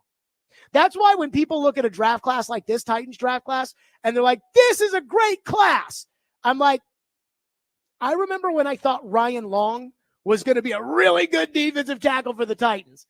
He won the Outland Trophy in college too. Never really worked out. But again, 2004 was a bad draft. 2004 was Ben Troop and Jason Babin, who did have a nice season for the Titans. Not Jason Babin. It was Ben Troop and Antoine Odom and Travis LeBoy, and it was not a good draft. Those 2 drafts, I believe, are what ultimately, I don't think that that's why they picked Jeff Fisher over Floyd Reese, but it didn't help matters. Floyd told me, he said, look, by the time we had been there for 10 years, 12 years each. He said Jeff was one of the highest paid coaches in the league. I was one of the highest paid GMs in the league. He said Bud Adams wasn't going to pay both. He wasn't going to pay the top GM and pay the top coach. So one was going to go. And like I said with Paul, I said, hey, I think they fired the wrong guy. And again, I mean, Jeff Fisher, we saw what he did without Floyd in St. Louis and LA and all of that. But this idea that let's take the last 3 years of the Titans, one of which had nothing to do with the current administration, and let's compare it to Floyd's last 3 years, make some kind of equality to it and say, see, but it doesn't add up. Again, those 7 wins, Rand didn't have anything to do with those. Rand has 8 wins as a GM. Floyd had 8 wins his last year. 8-8. If this team, which sits at, what are they right now, Ian? 2-7? Yep. If this team were to get to 8-9, they would throw a parade for this team. But again, it's really not about Floyd. It's about me. And I'll just tell you, I think it is so disingenuous. I think it's so fake. And what I love is that Paul all the time says, he said things he doesn't believe. And it doesn't bother me that he says that. And I hear that like on Twitter from some people like, he doesn't believe that. But I mean, it's pretty hard to have the same staunch beliefs over and over again and not believe it. At least that's my experience. Because whatever I think, I let it fly. But at the same time, I can tell you right now, he doesn't believe that. He doesn't believe that there is any comparison, even at the end, with draft classes that included Pac-Man Jones, who played for 15 years in the NFL, Cortland Finnegan, Stephen Tulloch, Bo Scaife, Michael Roos, David Stewart, etc. He knows there's no comparison. The free agent classes, they spent money too. They didn't spend $230 million. They spent money too. They brought in Kevin Mawai and David Thornton and Chris Hope, who made the Pro Bowl. They brought in real players that helped the team win. He knows that. He covered those teams. He knows it. But again, this was not about Floyd. But again, I just think it's like one of these takes. He just dug himself into the ground, just spinning over and over and over and over again because he's trying to prove me wrong. But it's one of the stupidest things I've ever heard. Floyd Reese and Rand Carthon? And Corey Curtis's reaction to that was like, yeah, I got too much respect for Floyd to get into that one right there. I.e., I mean, it's ridiculous to even talk like that. 615-737-1025 is our phone number. Stillman and Company, 1025. Plus, speaking of the Jeff Fisher, Floyd Reese era, while we're on it, there was something that was said yesterday that my eyes shot up. I was like, wait a minute, what? We'll get to it next. Stillman and Company, 1025 The Game.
Your name comes up quite a bit. Of people will suggest, should Jeff Fisher be an advisor? Should Amy Adams Strunk bring Jeff Fisher in to fix the Titans, to run the team? So I think I know the answer, but I am going to ask you, if that phone call ever came or has come, is that something at this point in your career you would be interested in? Well, I would never rule out anything. I'm enjoying what I'm doing right now, and that includes some things I haven't been able to do over the last 20 or 30 years, the grandkids, and especially enjoying Nashville and the people that I interact with every day. But if they want some help, they know they got my number. But I believe that, they've got a good group put together now. These are tough times, especially as you're staring, the prospects of a new stadium and the future, right between the eyes. But I'm open to anything. That was Jeff Fisher on Chase and Big Joe yesterday. Ian, I got a bone to pick. Okay. The beginning of Chase's question right there. Can we play that, Cuddy? Just listen to the very beginning of Chase's question to Jeff Fisher. Your name comes up quite a bit. Of people will suggest, should Jeff Fisher be an advisor? Should Amy Adams Strunk bring? Who wants Jeff Fisher to come back? Does anybody want Jeff? What? He says your name. Am I missing something, Ian? Is there like a secret Titan society that's pining for Jeff Fisher to come back to the Titans in some capacity? I haven't seen too much hubbub about it. Have you seen any hubbub about it other than Chase saying it right there to Jeff? Nothing comes to mind right off the top of my head. So Chase texted me yesterday and he was like, yeah, we asked Fisher about the Titans and he said he'd be open to return. So I said, oh, okay. So I listened to it and I hear Chase say that. I'm like, don't put ideas in Jeff Fisher's head. Nobody wants Jeff Fisher to come back to the Titans. Nobody. We want Jeff Fisher to go sit up in the box. He's in the Ring of Honor, and he belongs, even though I'm a Jeff Fisher hater. Jeff Fisher belongs in the Ring of Honor. He should go sit up in the box, be the 12th man, put him on the Jumbotron. That's great. But people are talking about Jeff Fisher? No. And now it's time to be real while we're having our discussion about Paul's revisionist history and yesteryear. And that is, Jeff Fisher, I'm sorry. He was propped up by Floyd's players, and it's the proof is in the pudding with the fact that Jeff Fisher without Floyd Reese was a disaster. He had 2 years with the Titans where they made the playoffs after Floyd left, in large part to Floyd draft picks like Vince Young, signings like Kerry Collins and Cortland Finnegan and Kevin Mawai and Michael Roos and David Stewart and all those players. And then after that, it was a gong show. And then he went to the Rams. And even with Sam Bradford, a number 1 pick, they stunk. With Nick Foles, an eventual Super Bowl MVP, they stunk. With Jared Goff as a rookie, they stunk. Jeff Fisher, let's just call it what it is. Jeff Fisher stinks. And, he never won a playoff game without Floyd Reese. Bring back Jeff Fisher? What are we talking about? And I do want to say this because, Jeff Fisher, I think, has taken some liberties recently with the truth, which he's done that. This is not the first time Jeff Fisher's exaggerated reality, or just flat out lied. But apparently, Jeff Fisher, there's the Netflix documentary on Steve McNair, and they interview Jeff Fisher in it. And Jeff Fisher basically takes all the credit for drafting Steve McNair and talks about, we went down to Alcorn and we watched him, and we evaluated him, and we this and we that, and And apparently Sally Reese got so mad about that she went to Facebook, and Sally posted, Floyd's motto was, those in the league who know. So I'm setting the record straight. Jeff Fisher did not do anything with the draft. Nothing. But another friend just watched the Netflix documentary and called me. I have not watched it and will not. He's taking credit, and he is a liar and a cheat. As Floyd would say to me, Am I feeling better? And I would say, in all caps, yes, I am. I mean, like, so again, this idea of, we brought it up with Kaharski trying to compare Rand to Floyd, which was ridiculous. It's so ridiculous, even the distinguished gentleman is like, yeah, nah, I ain't going that far. And this guy in the YouTube chat thinks Rand farts perfume. And even he's like, yeah, I'm not going there with that Kaharski. But this idea of chasing, a lot of people are talking about Jeff Fisher coming to the night. What? Should Jeff Fisher go? What? No.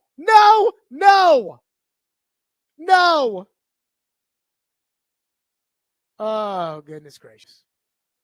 I mean, it's just Adam in Portland's mad because he's a Jeff Fisher fan. But other than that, I don't know. I mean, it's Adam in Portland says, I want Fisher back. You're the only one who genuinely hates him. I'd take him right now. Professional. Knows the business. I'd take him right now, Adam in Portland says. As the coach? Look, man, I don't want anything to do with Jeff Fisher. Jeff Fisher, I think, is a total fraud and a total phony. And again, I think, so we actually have the Sally Reese call. We actually have a cut from the infamous Sally Reese call. This was years ago on the other station when George was doing the show with Willie and Darren, and Sally called in after the Patriots with Floyd on the, in the administration. They won 59-0. And Sally kind of took a victory lap on Jeff Fisher. And actually made a headline at ESPN.com. Sally Reese calls in to bag on Jeff Fisher. But in it, Sally talked about how Floyd saved Jeff's job 2 times and he could have. And one time I said to Floyd, I said, why didn't you fire Jeff Fisher after 2005? And he was looking out the window at the station and he said, I thought we were kind of in it together. I said, do you know who you would have hired if you had fired him? And he looked at me and he goes, Nick. I said, Saban? He said, yeah. I said, Nick Saban? He said, yeah. I said, so you would have picked the players and Nick Saban would have coached them. Yeah. And as a Titan fan, I told him, F you. You should have done it. You should have hired Nick Saban. Jeff Fisher. Get out of here with that. I mean, the idea of wanting Jeff Fisher back is almost as bad as Paul. Again, somebody texted in and said, Paul gave you a taste of your own medicine, obsessing about one stat and won't let off. Again, Paul's stat was taking wins attributed to Mike Vrabel and John Robinson and giving them in defense of Rand Carthon. I mean, again, that's, to me, is so disingenuous. That's as bad as wanting Jeff Fisher back. 615-737-1025 is our phone number. Speaking of the Titans media, there was something that was said yesterday that really, I mean, definitely light bulb on above my head. We'll get to it next. Someone to Company 1025 again.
Stillman and Company, 1025, 1063, the game streaming live on Twitter, Twitch, YouTube, and Facebook live from the Busy Bee Plumbing, Heating, and Air Conditioning Game Nashville studios. So we got a little college football this weekend, and I know everybody's interested in Tennessee versus Georgia. I'm interested in Tennessee versus Georgia, too, on this Fireball Hot Take Friday. But the game I'm going to watch first tomorrow is the big noon kickoff, Utah at Colorado. And you want to know why I'm going to watch the Utah-Colorado game? You guessed it. Shedeur Sanders. Now, I've been seeing what the draft gurus have been saying. Dane Brugler has him ranked third in quarterback at number 23, behind Jalen Milroe at 22 and Cam Ward at 16. Mel Kiper has Shedeur ranked 11th on the big board, though he does have him as the number one quarterback. But basically, all the draft gurus and all the insiders have told us, the draft gurus say, the tape says these guys, Cam Ward, Shedeur, they're not game changers. The insiders say, the people we talk to in the league say they're not game changers. I talked to a former general manager who told me, yeah, it's bad. Talking about the quarterback class. And yet, one guy whose opinion I trust went the complete opposite of everybody else. TD, on our program yesterday, I asked him about Shedeur Sanders. And remember, the groupthink is starting to tell us that, hey, Shedeur and Cam Ward aren't that good. Don't get your hopes up about them. Don't this, don't that. And here's what TD said yesterday about Shedeur Sanders. Yeah, Shedeur honestly reminds me a lot of CJ Stroud. He does. And I'm just talking about the ability to have an instant impact, the ability to just be unwavered no matter what's going on. Now, two different reasons, right? You know, CJ Stroud had a rough living, upbringing. And so anything off the field that he's going through prepared him for on the field. You can't put him in a football situation where he's going to get frazzled. I think Shedeur didn't have a rough upbringing, but he's always been playing against this thing over his shoulder, Deion Sanders. And I think because of that, always having to, be under that umbrella, I think it's put him in a situation where he's not going to be wavered either. But more importantly, I think the accuracy, the ability to process quickly and know exactly where he wants to go with the football is so similar. I'm surprised more people aren't comparing him to CJ Stroud, frankly. TD, that is some lofty praise. And it got my attention yesterday because right now everybody else is pretty much saying the opposite, which is there's not a Jaden Daniels in this class. Do not think that if you're Tennessee, if you're the Raiders, if you're the Giants, if you're one of these teams, the Panthers, the Jets, do not think you are drafting Shedeur Sanders or Cam Ward, and they are going to do for you what Jaden Daniels has done for Washington, what C.J. Stroud did for the Texans. Everybody's saying the opposite. I saw Dane Brugler did a podcast and said that Shedeur Sanders' arm is in the B range, not the A range. And TD says, that's not what I see. TD says, I see C.J. Stroud. And so let me say this. Yes, TD and I are friends. And yes, as you know, we have our disagreements. But the one thing I will say when it comes to the draft is TD knows the draft. He knows the draft as well as any of the gurus you'll see on TV. Now, he's not 100% because nobody's 100%.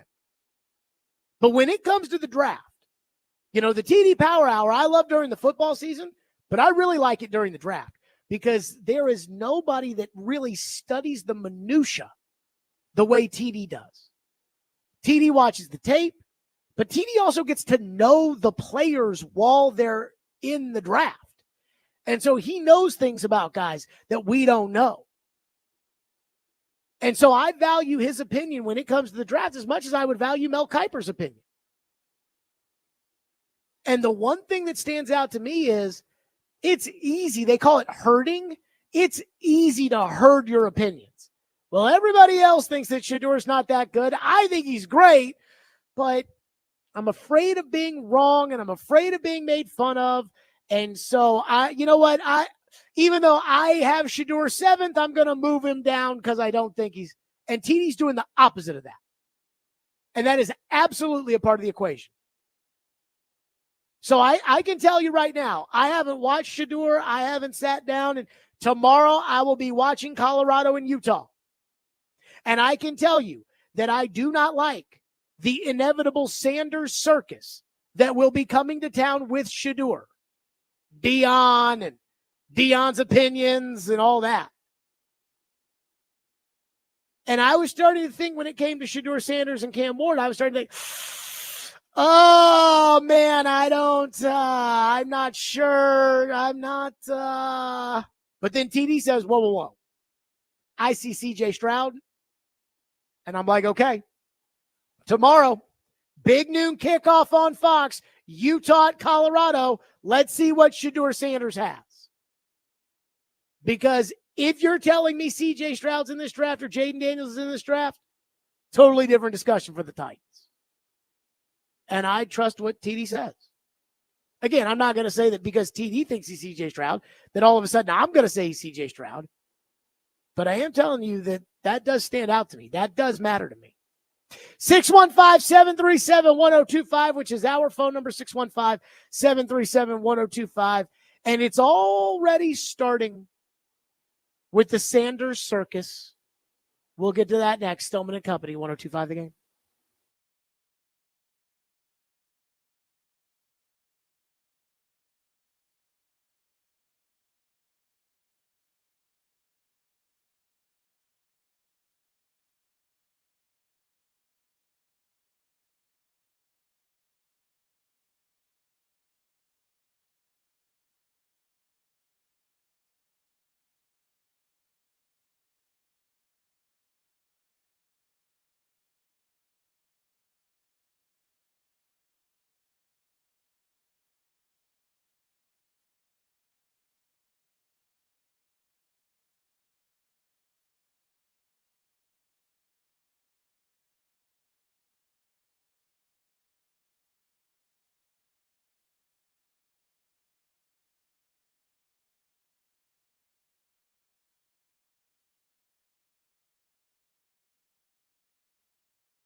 give us a little bit more insight on where you would like to. You don't even have to name teams. You can just give me region, style, whatever that Shedeur needs or you want to see him go and play for. You don't have to give me teams. Just give me regions. I'm not going to give you regions. I give you understanding. Give me understanding. Somebody that can handle the quarterback that he is. Somebody that can handle understanding that what he's capable of. Someone that has had success in the past handling quarterbacks, or someone in an organization understands what they're doing, not just throwing you out there amongst the wolves if you don't have the support in the infrastructure of the team. Forget the line. He's played with lines that hadn't been great, but he's been able to do his thing. But just the infrastructure of the team and the direction of where we're going. He could deal with anything. One thing about Shedeur that separates him from a lot of quarterbacks, Shedeur started every game in high school, every game in college but one, and he's just he is like that, man. Like, he has a true gift, and it comes from God, and he loves this game of football. You see him stunning like his daddy every now and then, but that's just who he is. He got that honest. You got to see that. He got that honest. But this kid loves this game, and he has an insatiable appetite to win. And I want somebody to be able to propel him to the next level as well. There you go, Coach Prime Deion Sanders. And let me say this about the Sanders Circus, because I want no part of the Sanders Circus when it comes to Shedeur. I've said that. Like, hey, if Shedeur is not all that in a bag of chips, I'm not interested because I'm not, ugh. But the threat is out there. Deion has made it known for over a year. Deion has made it known that if he doesn't like the team that may pick Shedeur, he's going to block it. He's going to Eli Manning it, is what he said. Before that, it was John Elway. But John Elway could play baseball. Shedeur doesn't. So, I mean, Deion can do whatever he wants to do, but this is the NFL. So I'm going to tell you this right now. If I were a team, like let's say TD is right, and that Shedeur Sanders' comp is CJ Stroud, and you're on the board at number one, and your evaluators say Shedeur Sanders is CJ Stroud 2.0. But Deion, and I think Deion has telegraphed it, he wants Shedeur to go to the Raiders. Between Mark Davis and Brady and Shedeur, and this is a total, that's where Shedeur wants to be. That's where Deion wants him. That's probably what Brady wants. You know, they are tampering to the nth degree, and that's fine. If Shedeur was the number one player on my board, I'd take him anyways. Because if I'm a general manager, I'm not kowtowing to Shedeur Sanders. I'm not getting bullied by Deion Sanders, period. This was Rick Spielman, former NFL general manager, on his podcast With the First Pick, when all the Deion, Eli Manning talk was brewing. Here's what he said. What point in the NFL are you having to recruit a quarterback to draft? I don't get that. You're so mad. I can't even discuss it. I can understand in college, but in the NFL, we get to draft you. We get to choose you. You don't get to choose us. That's what the draft is called. I think that's the definition of the draft. Right. So that would drive me crazy. I mean, he's right. And that's the Sanders Circus, and I get it.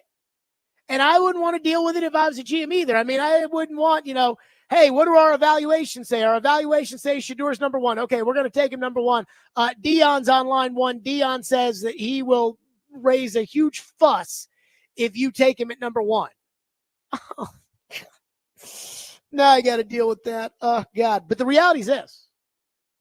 I'd still take him.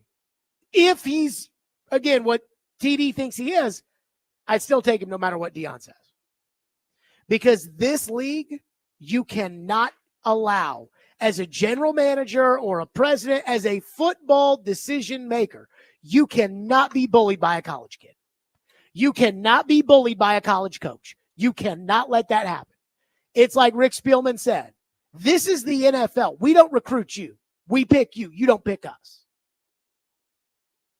And again, Is Shedeur Sanders really going to sit out another year and re-enter the draft? I have a hard time believing that. So if he's as good as TD thinks he is, which that does mean something to me, I don't care what Dion says. When it comes to this whole idea of, well, I'm not going to let him go somewhere. And again, I think they're lining it up so that they can go to the Raiders. TD said yesterday, best case scenario for the Titans is that they finish with the first pick and the Raiders end up with the second pick. And then, Dion demands that he goes to the Raiders, and you call the Raiders, say, okay, give me your first pick next year. I move to 2 and take Cam Ward. And I would just say this. Any kind of trade like that would have to be if I didn't love Shedeur. Like if I like Shedeur, I talked about this before the 2023 draft. I said, I liked Will Levis, what I saw on the tape, but I loved Anthony Richardson. And so if I loved a quarterback, even if his dad said, we don't want to play in Tennessee, I wouldn't care about that. By the way, I don't even think, and this is just me, I don't even think that Dion's whole, we're not going to play in a place where they don't know how to take care of a quarterback, and we want to play in a place where they can. I don't think that's about the Titans. Now, I don't know if Dion would accept the Titans because, again, I think Dion is trying to get him to the Raiders. And the Raiders may end up with a worse pick than you, and so they'll have the choice. But I think Dion's really talking about the Giants and the Jets. I think he's talking about them.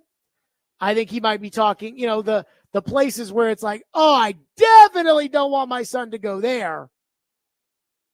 Because I don't think that the Titans come up on anybody's radar. I listen to these shows that talk about draft picks and teams and, bad this and then, and they're just like, oh yeah, the Titans, they suck too. And I'm sure Dion's probably operating the same way, where Dion's like, I definitely don't want him to go to the Jets. What about the Titans? I thought about them. So, again, I don't think that all that talk is about you. But at the same time, if I was running a team, we're not kowtowing to Deion Sanders. We're not Bob Irsaying this pick if he's that good, which I'm not sure he is, but, again, we're not doing that. But if I like Shedeur, I still probably don't take him because the clown show. If I love him, then we'll figure the clown show out once we get him on campus. 615-737-1025, which is our phone number, 615-737-1025. Skyler says, I wouldn't want my son going to the Titans either. At the end of the day, I don't trust the Titans to develop a quarterback or do anything right at the moment. Can't disagree with that. Coming up next, I did a podcast for a buddy of mine that covers the Vikings. It was an hour podcast. And I decided, you know what? There's something we talk about a lot on this program that he would know. It has to do with a change at the top. We'll get to that next. I'm going to Company 102.5 again.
It's a little complicated because there's two versions of Rick Spielman that were in Minnesota.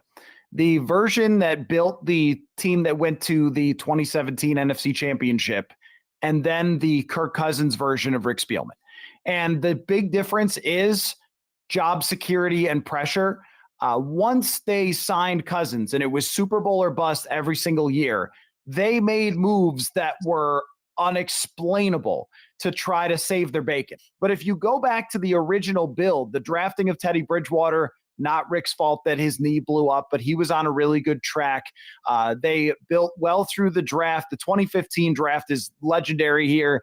I think, made a lot of really good moves between the general manager and the head coach to build the defense the way Mike Zimmer wanted it, to be a defensive team first. At the time when he got here, they had Adrian Peterson, and the division had a lot of good quarterbacks. So they were thinking, we got to be a defense and run the ball team. They built it to that. That was Matthew Caller, who covers the Minnesota Vikings. And that was on his podcast. I believe it's called the Purple Insider Podcast that I went on today. Or I guess it came out today, but I went on it yesterday. So I did his podcast because he and I got to know each other at the Super Bowl. I really liked him. He wrote a book about analytics. And he came on the show. Ian, I think you remember this at the Super Bowl. Yeah. He came on the show, and we got into it about analytics. I'm like, those things, analytics, ha, ha, ha, ha, ha, analytics. So anywho, I actually really liked him. I thought it was a great interview when we had him at the Super Bowl. He and I got to know each other a little bit at the Super Bowl.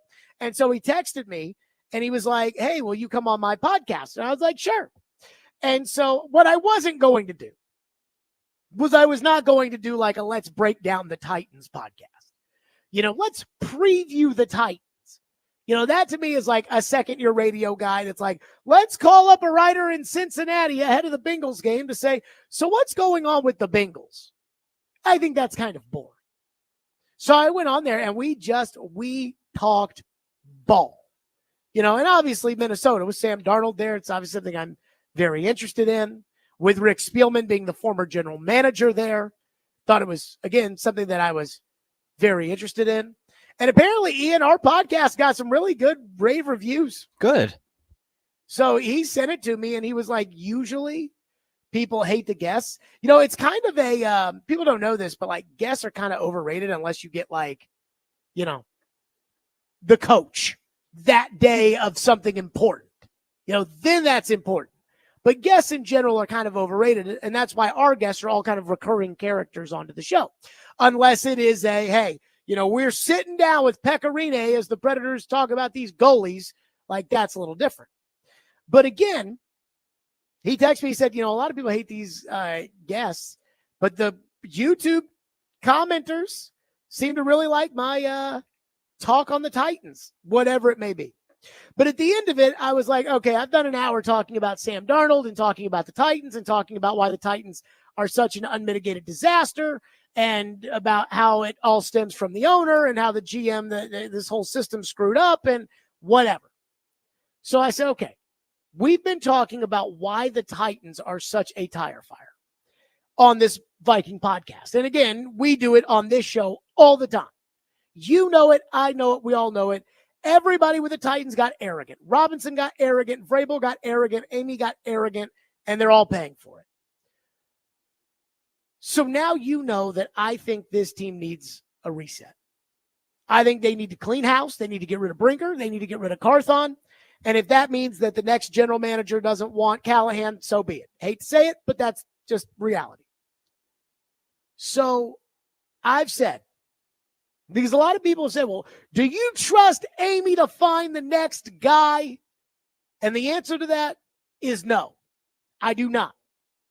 But if Amy operates with the idea that I want an established football guy, I want a guy with experience to run this team, and the interviews that come out are Pete Carroll and Thomas Dimitrov and Rick Spielman and Mark Dominic and Doug Whaley, and like if that's it, and then she can pick the best one of guys that have done it, that's different.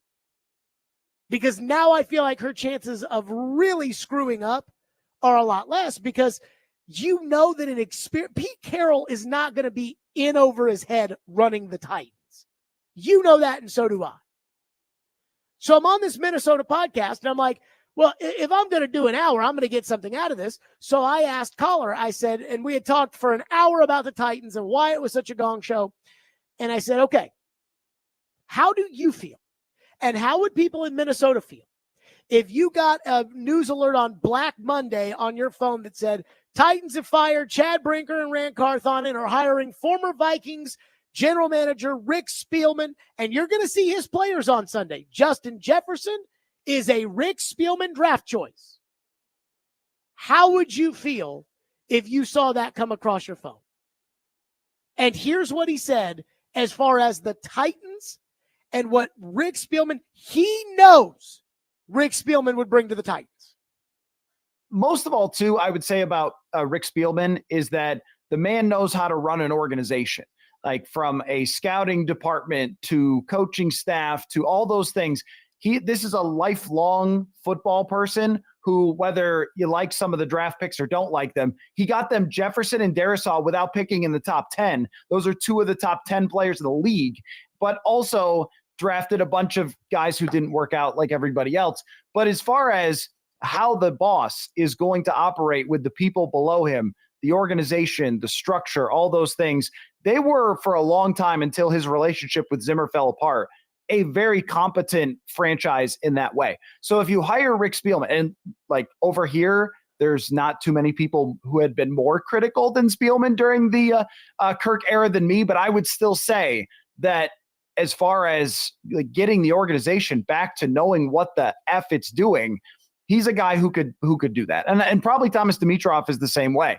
Like, these guys have done it before. I 100% agree with you. It always has to be the shiny toy. It always has to be this guy's got really new and wild ideas and everything else. But sometimes things are done the way they're done for a reason, and people who have been in their jobs for a long time understand that. So I think that would help the Titans get back into relevancy. Okay. Now, let's say you're like me, you're a Titan fan. And that was all you heard about Rick Spielman was, hey, he made mistakes like everybody else, missed a draft pick here, made a draft pick there. He got Darisaw and Justin Jefferson, with he wasn't even picking inside the top 10. I mean, I think Jefferson was like, 20th overall? Like, so he knows how to draft but he knows how to run the organization. He knows how to run a scouting department. He knows how to run the PR department. He knows how to handle the trainers. He knows how to handle the coaches. He knows how to run an organization. That's all I need to hear. That's the most important part of this. Because what I've learned is Amy doesn't. Amy does not know how to run the day-to-day operation of a football team. If I inherited a horse farm that made a lot of money, that wouldn't mean that I know how to run it. You see what I'm saying? If my dad was if my dad was Barry Stillman, injury attorney, and it became Stillman and Stillman instead of Morgan and Morgan, and my brother, who actually is a lawyer, my brother was the other Stillman, and I inherited part of that, doesn't mean that I know how to run a law firm. I just own it. When Amy took over as controlling owner, the first thing she did was she brought Steve Underwood back into the fold. Steve Underwood, if you ever talk to Steve Underwood, he'll tell you, I don't know anything about football. That's why they went to Floyd when they hired John Robbins. Because, again, Steve Underwood knows, Floyd knows ball. Steve Underwood leaves. Everybody always wants to feel important. And the owner can do whatever the owner wants to do.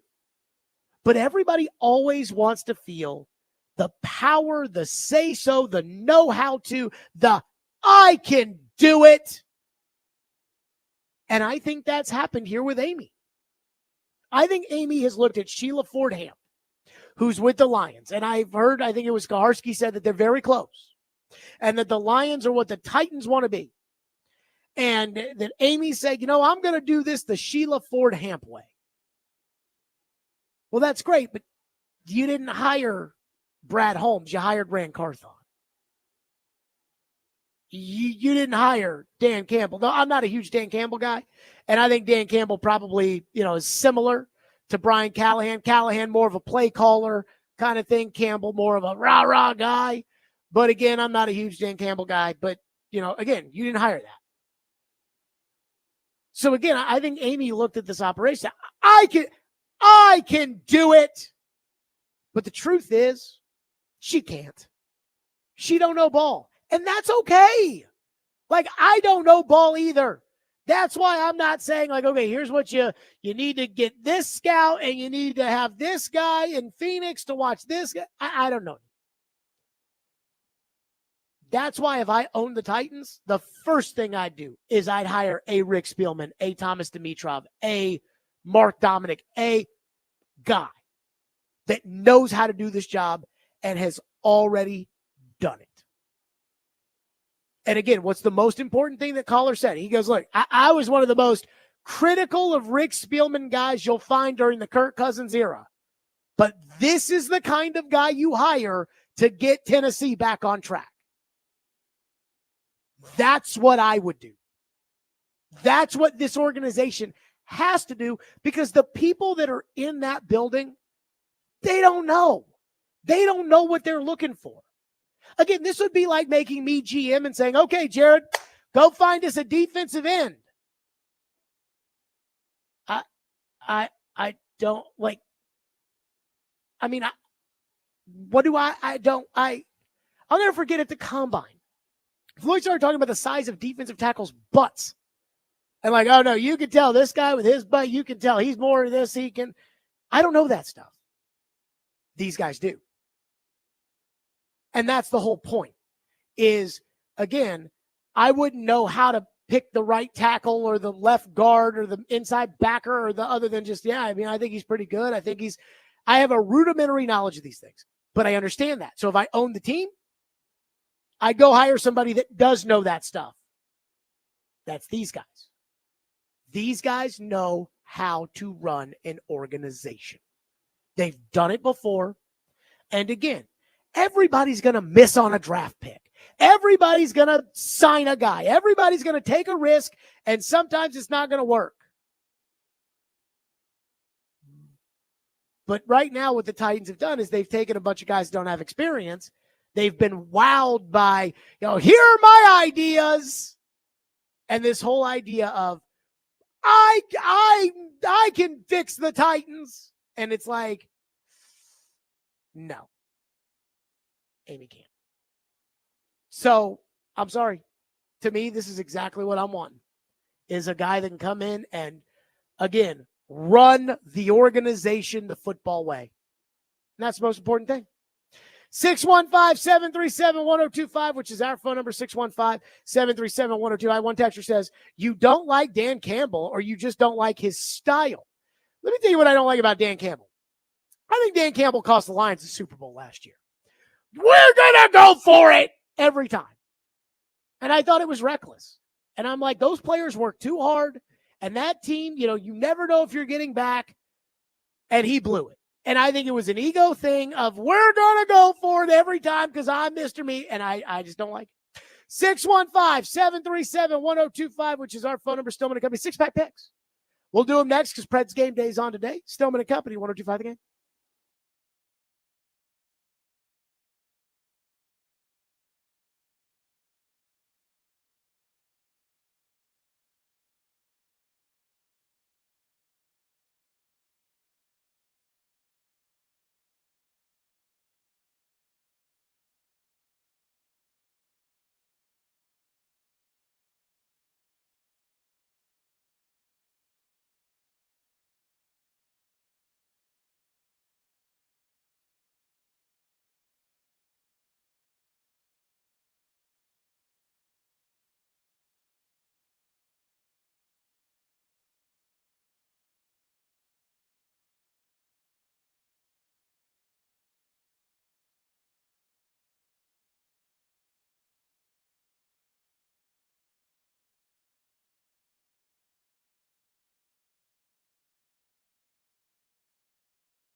Stillman and Company, Preds Game Day will end our show. Chad Rithrow at 5 o'clock. So with that, let's make our picks for six-pack picks. Ian, how did we do last week? I think I did pretty terribly. You did actually do pretty bad last week. 1-5.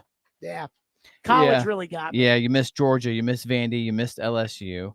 You also missed the Commanders and the Lions. They were 4. They only got 3, but you got the Chargers. So I did get. There's always the Chargers, Titans you can pick on there. So with that, let's get going. Oh, what's our season record? Oh, I'm sorry. Yeah, 1-5 last week. So the season total is now kind of back to 33, 32, and 1. 33, 32, and 1. Gotta have a good week. Let's do it. All right. A little bit of a weak college slate this week, other than the one big game. So we will go with 6:30 on NBC. Number 1, Oregon at Wisconsin. Oregon is minus 13.5. I'll take Oregon. I mean, I think Oregon is the best team in the country, and they've got the best offensive coordinator in the country, and Dylan Gabriel may be a Heisman contender. So let's roll with Oregon. Will Stein calling up the plays. Give me the Ducks.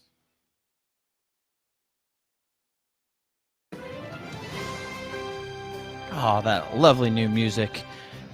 The big game this week, 6:30 on ABC. Number 7, Tennessee at number 12, Georgia. Over-under on this game is 47.5. We got Georgia minus 9.5.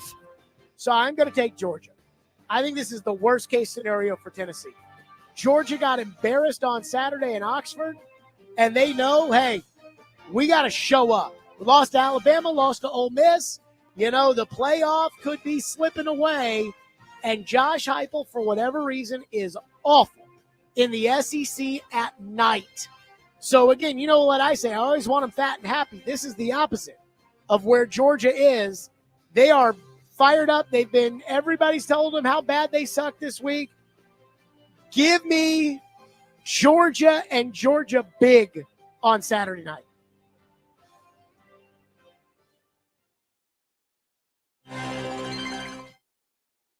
I did it again. Yeah, that's the old good music we used to have. Unless there's some Scarbini Big Ten game you want to do with that music. Okay, to the NFL. Some better games this week in the NFL. The early game, pretty good early game here. 7-3 Ravens at the 7-2 Steelers. Noon on CBS. Over under a 48.5. Baltimore minus a field goal.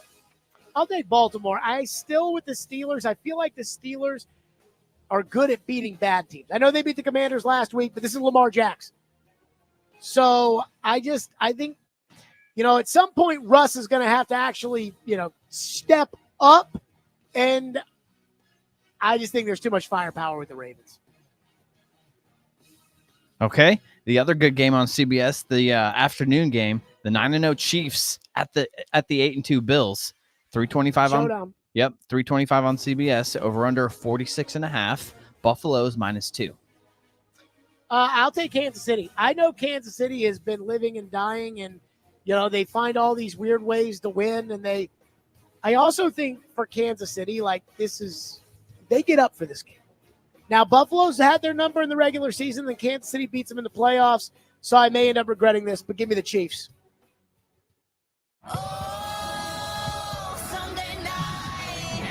Sunday night game should be decent. Some playoff implications in the AFC wild card. 4-6 Bengals at the 6-3 Chargers. Sunday night football, 7:20 NBC. Over under 47.5. Chargers are minus 1.5. So if you switch the two coaches, I think that the Bengals would win. But because I think Zach Taylor's kind of a dope, and I think Harbaugh, he is finding ways.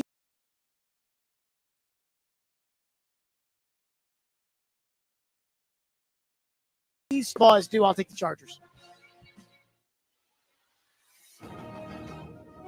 Okay, that brings us to our final pick here this week. The 7-2 Vikings are coming to town. Noon on CBS. Over under again low, involving the Titans 39.5. We have Minnesota up to minus 6.5. So I think the Titans are going to get beat. I think it's going to be close in the first half, then they'll kind of blow them out in the second half. I'll take Vikings 27-10. And here's the thing that's crazy. The Titans are 1-8 this year against the spread. I can't see any way the Vikings don't cover. I'll take Minnesota. Again, 27-10. It'll be close in the first half. They'll blow them out in the second half, the way it's been when the Titans play good teams. Chad Withrow from Outkick joins us next. Stillman and Company on a Fireball Hot Take Friday. It's 102.5 The Game.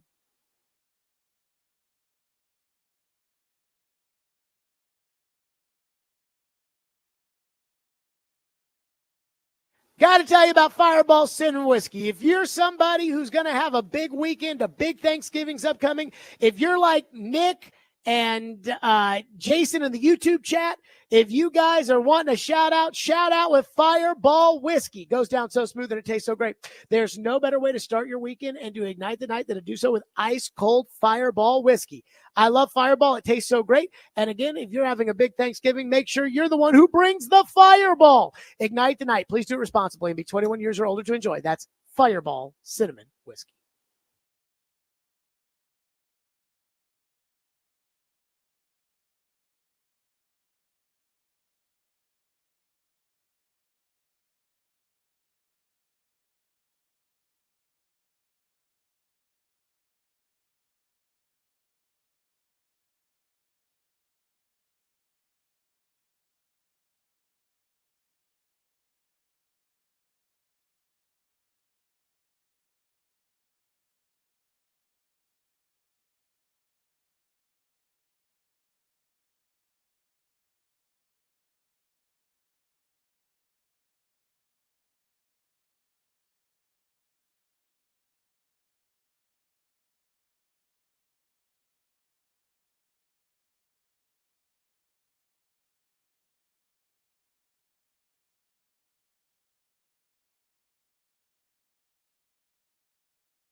Stillman and Company, 1025, 1063 The Game, streaming live on Twitter, Twitch, YouTube, and Facebook live from the Busy Bee Plumbing, Heating, and Air Conditioning Game National Studios on a Fireball Hot Take Friday. It is 5 o'clock, which means we're joined by Chad Withrow from Outkick, presented by A Moment's Peace Salon and Day Spa.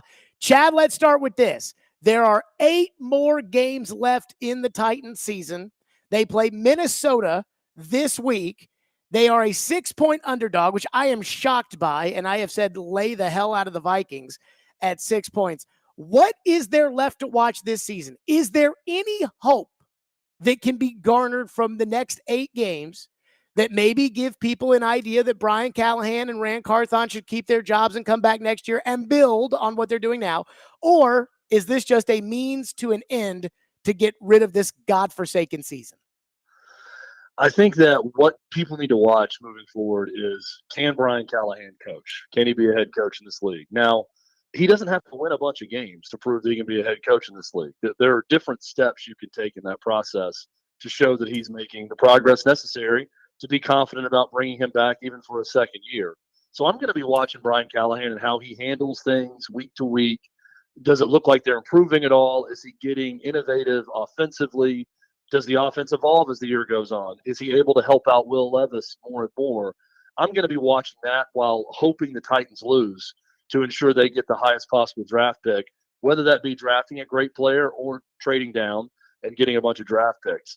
I think that's what Titans fans should watch. The outcomes of the game in terms of win-loss doesn't really matter as much because it's not going to be good.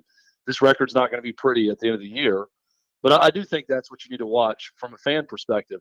I also believe it's an organization in need of an overhaul, and I don't know exactly what that looks like. I don't know that it's fair to throw Brian Callahan right now out with everybody else, but in terms of leadership and management from a general manager perspective and front office, they need an overhaul. They need to do something different. I'll ask this question to you, Jared. I was thinking about this earlier today. If you look at Mike Vrabel and what he wanted, right, he wanted control.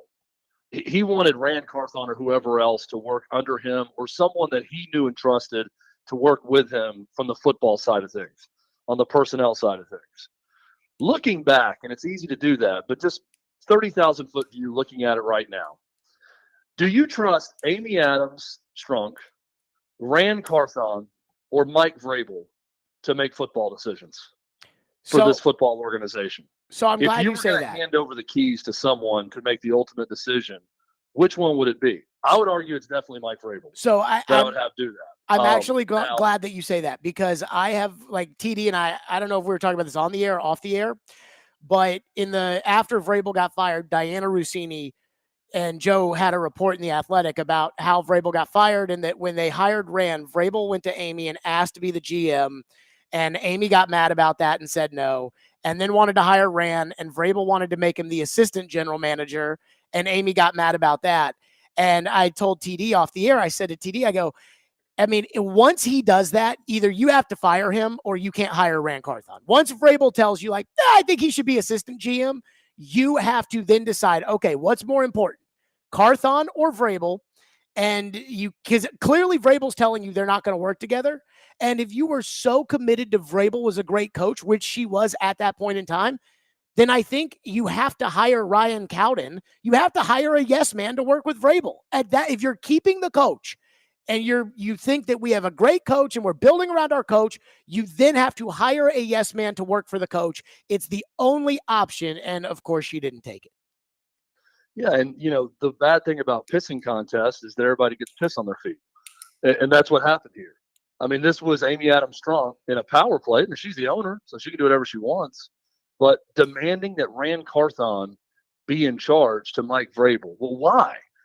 I understand if it's some longtime general manager that's had a ton of success, and I'm not saying that Rand Carthon didn't interview well or she didn't think highly of in that process, but when you look at his resume and what he had done, I don't know why you go to bat for him over Mike Vrabel in that argument. The whole thing, as I look back, gets stranger and stranger as to how we ended up here and how this market is dealing with a team like this when it just didn't have to be that way. I just sat back today and thought how much more secure I would feel if Mike Vrabel was in charge of this team. Totally. And now you could say eventually that's going to be a bad thing, and Belichick eventually.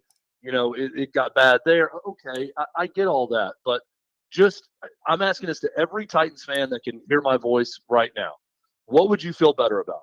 Mike Vrabel in charge of a general manager, Mike Vrabel in charge of the football side of things, Mike Vrabel as head coach, or Rand Carthon / Chad Brinker or Amy Adams Strunk, the owner, in charge of football decisions? I think if anybody's being honest with themselves, they're all going to answer Mike Vrabel would be the guy that you would want in charge of that. And it's hard to reckon with how we got to this point right now with this Titans organization, to where I'm honestly questioning whether or not the first-year head coach should even come back for a second year. Well, to your point about all that, Chad, what you're saying is kind of the same way I feel about John Robinson, which is, I don't think like John Robinson should be rehired as general manager, but there's no doubt in my mind that John Robinson would have done a better job over the last 2 years than Rand Carthon and Chad Brinker and whoever else has been, acquiring players and everything. There's no doubt in my mind this team would not be.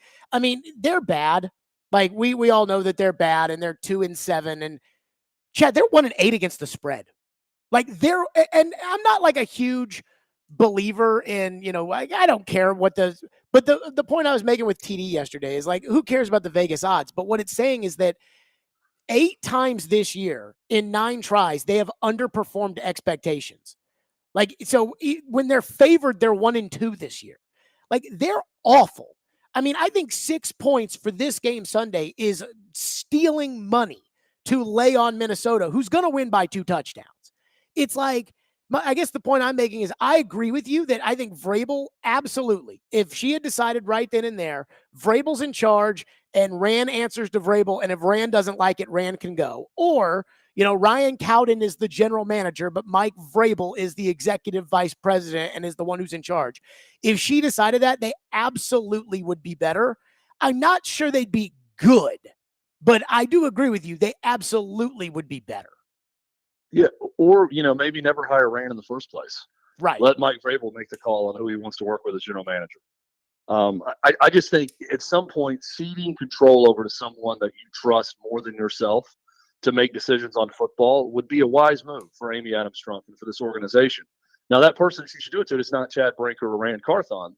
We have the evidence that shows they shouldn't be the ones doing that or given that level of power. But at some point, she's going to have to do that, and I saw no better opportunity than to do it with Mike Vrabel, who, we saw the national reaction when Vrabel was let go. Shock that, he's going to have a job, if not this past season, the next season if he wants, and that the Titans were making a big mistake. And I know national reaction isn't everything and all that, but yeah, and your point about the Vegas spread, it is important. Good teams win, great teams cover.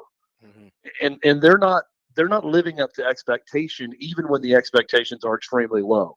And that's a big problem. The other thing is this isn't a really young team. This is kind of a veteran group. And so this roster, it's not like you can just say, boy, it's extremely young across the board, and they're only going to get better and better, and let's just take the lumps this year and get better with this roster. There's a lot of bright spots to look at. I don't see that with this team. It's a team in need of a complete extreme makeover. And I don't know right now that I feel great about Amy Adams Strunk making the decision as to who's going to lead that extreme makeover. Chad Withrow with us from Outkick, presented by Moments Peace Salon and Day Spa. So I ask you this question because I think there's a big dichotomy between the fans and the local media. The fans, 64% think that Rand Carthon in some capacity should be gone. I think it was 39% think that everybody should be gone as far as the Titans are concerned, which when I ran the poll was the leading option. I think it was 29% said nobody should be fired this year, given the Titans season. So make of that basically 2/3 saying move on from the GM or change things up.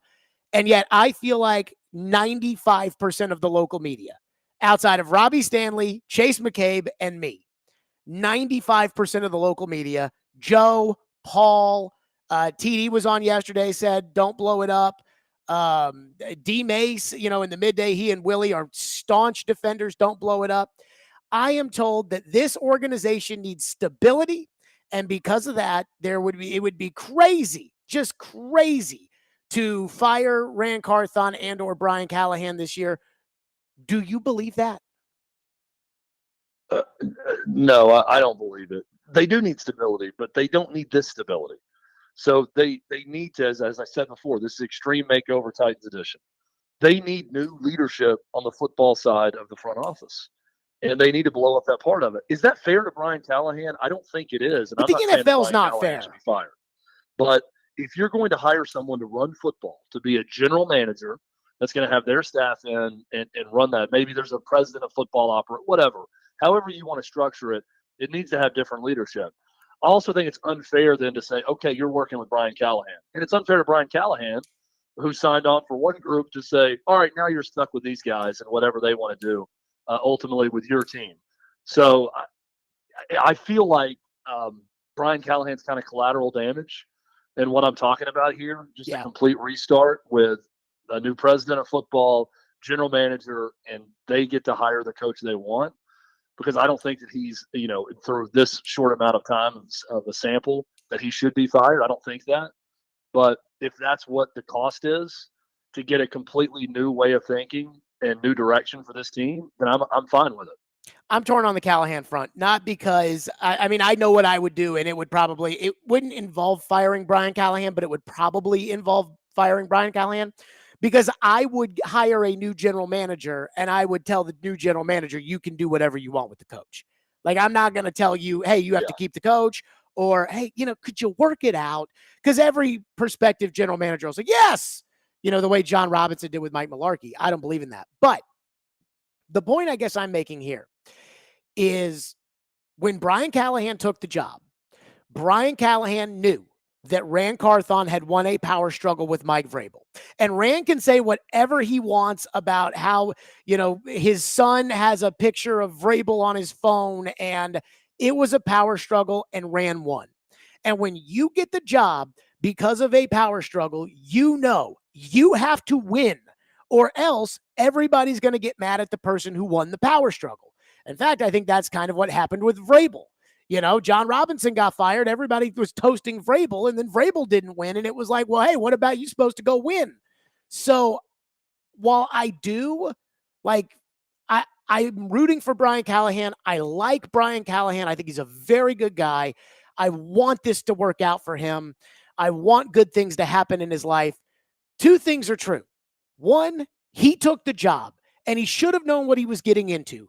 Crazy ownership, bad general manager who has to win because he won a power struggle with an incredibly popular coach.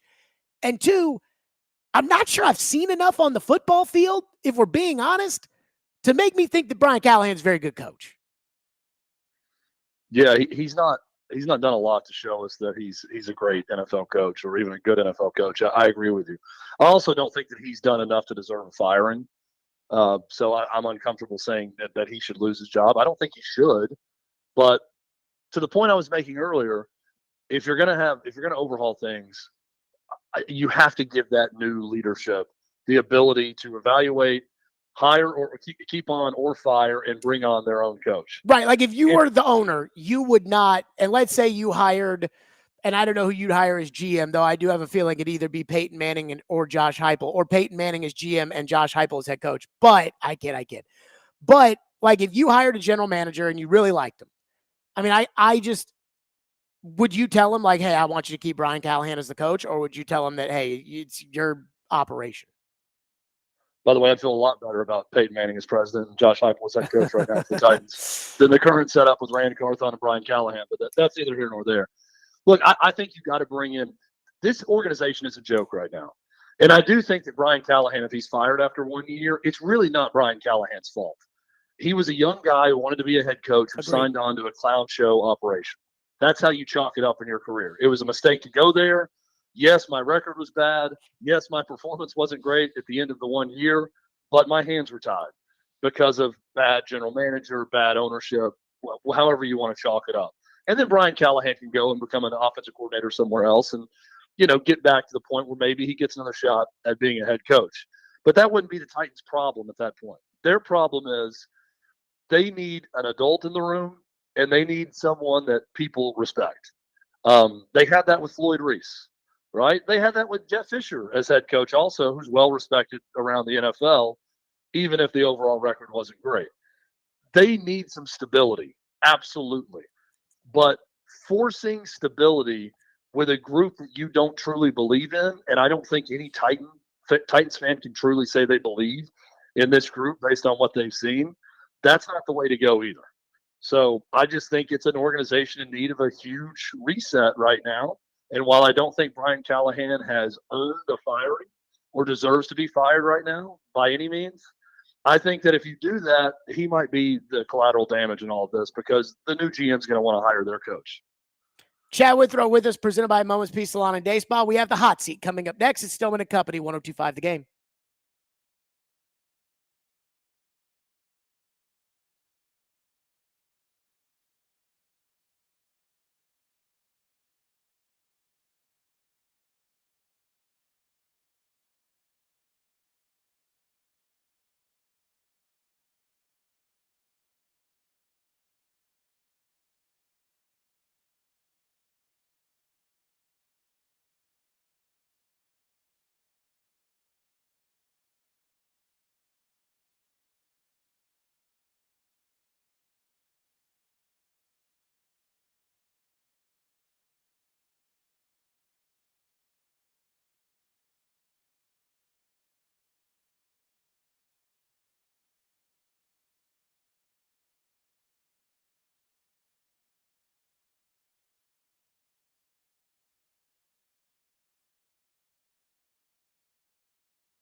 Withrow with us from Outkick, presented by A Moment's Peace Salon and Day Spa here on the program. Chad, do you have a thought, or you want to go right to the hot seat on a Fireball Hot Take Friday?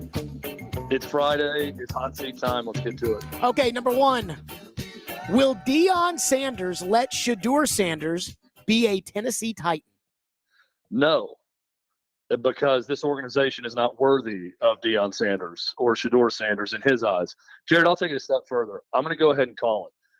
Shedeur Sanders is going to play for Deion Sanders, the NFL, for the Las Vegas Raiders. That's the way this thing is trending. Deion's not going to stick around Boulder, Colorado, and coach a bunch of players who aren't his kids. This is the best Colorado's ever going to do. He knows it. With Travis Hunter and Shedeur Sanders, that they leave, they're not going to be any better. This was going to be a 2-year operation throughout. He is going to be the next head coach of the Las Vegas Raiders, and they fire Antonio Pierce. He's going to work for Tom Brady, and they are going to either lose their way to the number 1 pick and draft his son, or trade up with someone, maybe it's the Titans, to draft number 1 and draft Shedeur Sanders with the pick. And Deion's going to coach his son in the NFL. That is my long-term prediction of how this will work out, but it will not happen with the Titans. Okay, number 2. Are you turned off as a potential NFL general manager, coach, owner? Are you turned off by what I am dubbing the Sanders circus, which is if you draft Shedeur, I'm not as staunchly, I don't staunchly as believe that Deion's going to coach him, but I hear what you're saying. But regardless of whether or not Deion coaches him, you're bringing the Sanders circus to town if you draft Shedeur, and Deion will make sure everybody knows that. Would you be turned off by the Sanders circus when it comes to picking Shedeur Sanders? I would be turned off by it. I would not draft Shedeur Sanders. Also have questions about Shedeur Sanders as a player, although he's had a very good year and he's a heck of a quarterback. I would be turned off by it. You know who's not going to be turned off by it? The Las Vegas Raiders organization. They welcome the clown show. They welcome the circus around it. I just think it's all too perfect.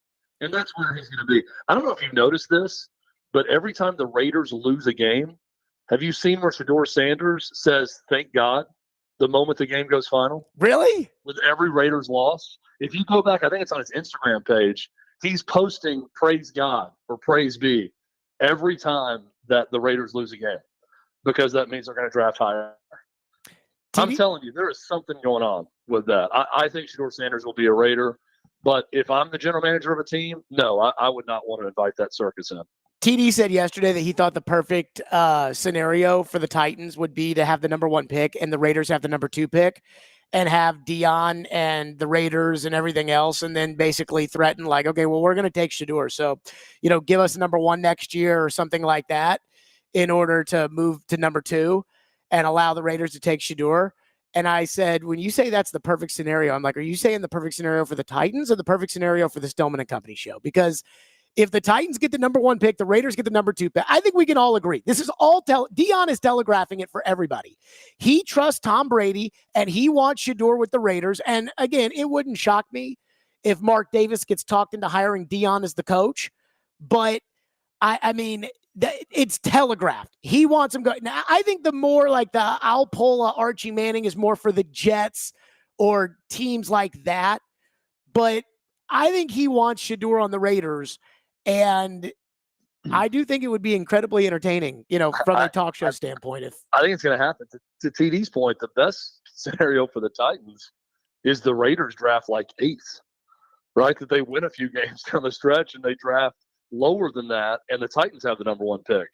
And then the only way you can guarantee you're going to get Shedeur with Deion as the head coach is that you trade up with the Titans. So then the Titans get even more in return to trade back to 8, let's say, and then get a haul from the Raiders in return. Could be one of those things if you're restarting the franchise where we look back, 5-10 years from now and say that was the start of the Titans dynasty. That was the start of that Super Bowl team where all of those draft picks and what the Titans did with it when the Raiders trade up with Deion as head coach to draft his son Shedeur to be the quarterback in Vegas. That would be the dream scenario. What would you have more value on trading with the Raiders? A future number 1 or Brock Bowers in a potential deal that would move you back? A future number 1. See, I think I'd rather have Bowers. See, I would like the future number 1 because I think you're going to draft. I don't think they're going to be good, the next year. So you're going to draft really high again, and I don't think the Titans would be good. in that scenario. So, I mean, you're looking at 2 high first-round draft picks possibly if you're getting the next year's number 1. I think Bowers is incredible. I think his teammate, Ladd McConkey, is incredible also, both in that same division. But, no, I would trade back. I would trade for the future first-round draft pick and see what's around the next year, because also Titans may not be drafting a quarterback this year. Mm-hmm. So with 2 first-round picks, you're drafting your quarterback of the future in next year's draft. And you know who's around in that draft? Arch Manning. So a fellow by the name of Manning could be around. Although I think he's going to be there all 4 years. I don't think he's going to leave early. His entire family stayed for their entire college career. I will say this entire Titan fan base would go insane if they were able to draft Arch Manning. Okay, next. Do you like, because Mel Kiper Jr., Field Yates, Dane Brugler, all not ranking these 2 quarterbacks very high. And Charles Robinson was on Robbie and Joe yesterday, and Albert Breer said that this is not a good year to have a top pick. Do you like Shedeur Sanders or Cam Ward as potential NFL quarterbacks? I like Cam Ward more. I don't love either one of them. I agree with all the draft pundits. We had Mike Renner on our show from CBS Sports yesterday talking about this, and he said too, while he likes the quarterbacks, he doesn't love a single one. I wouldn't feel great about any of these guys, but if I had to pick, the guy at the top of the list to me is Cam Ward right now. There's probably some sleepers in this draft. You know, the kid at Louisville is one that I'm starting to see a lot of buzz about also as a potential, late first round pick for someone that could rise come draft time. But I have a hard time pronouncing his name, by the way. Is it Shook? Shuck. I know it's pronounced how it doesn't look. I think it's Shook.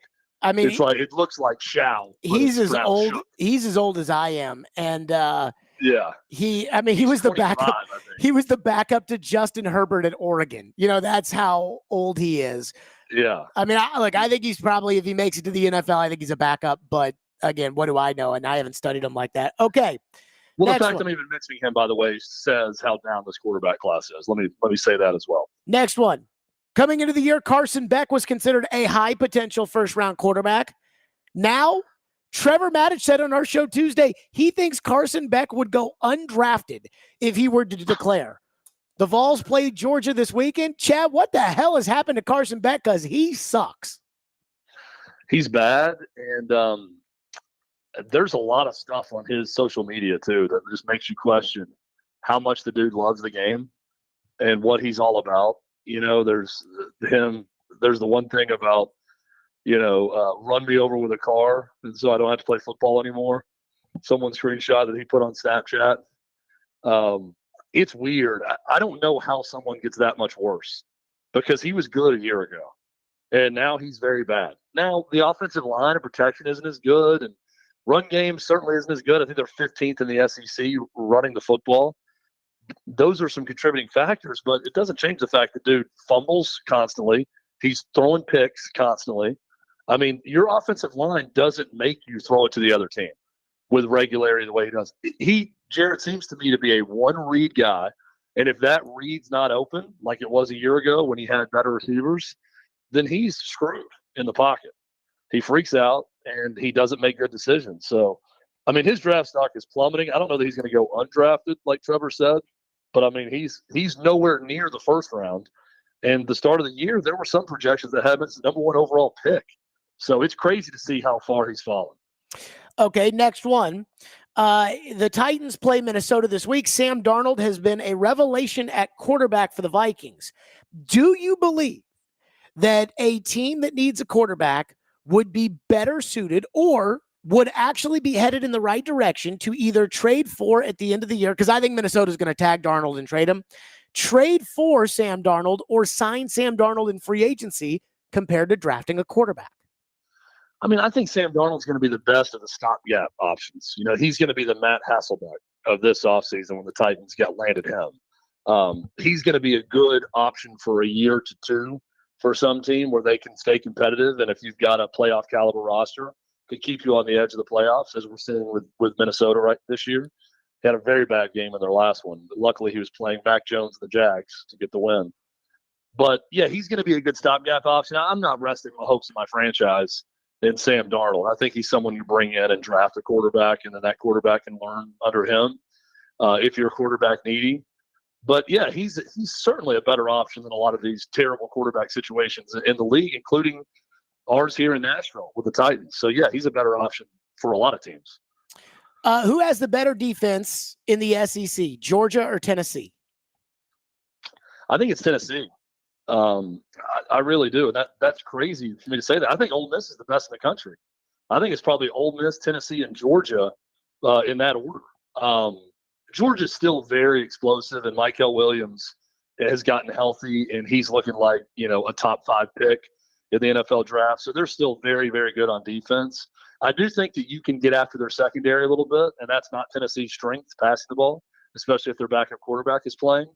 But I think the difference with Tennessee's defense, and Jared, I don't think I've seen this at Tennessee since the late 90s, early 2000s. I haven't seen this since I was at Tennessee, probably in school. They have a lockdown secondary. Jermod McCoy is a stud. Ricky Gibson is a stud. They have corners who can legitimately man up, play physical, and challenge receivers. They haven't had that in years in the secondary. So I think that's the big separating factor for Tennessee. We knew their defensive line was going to be really experienced and very deep.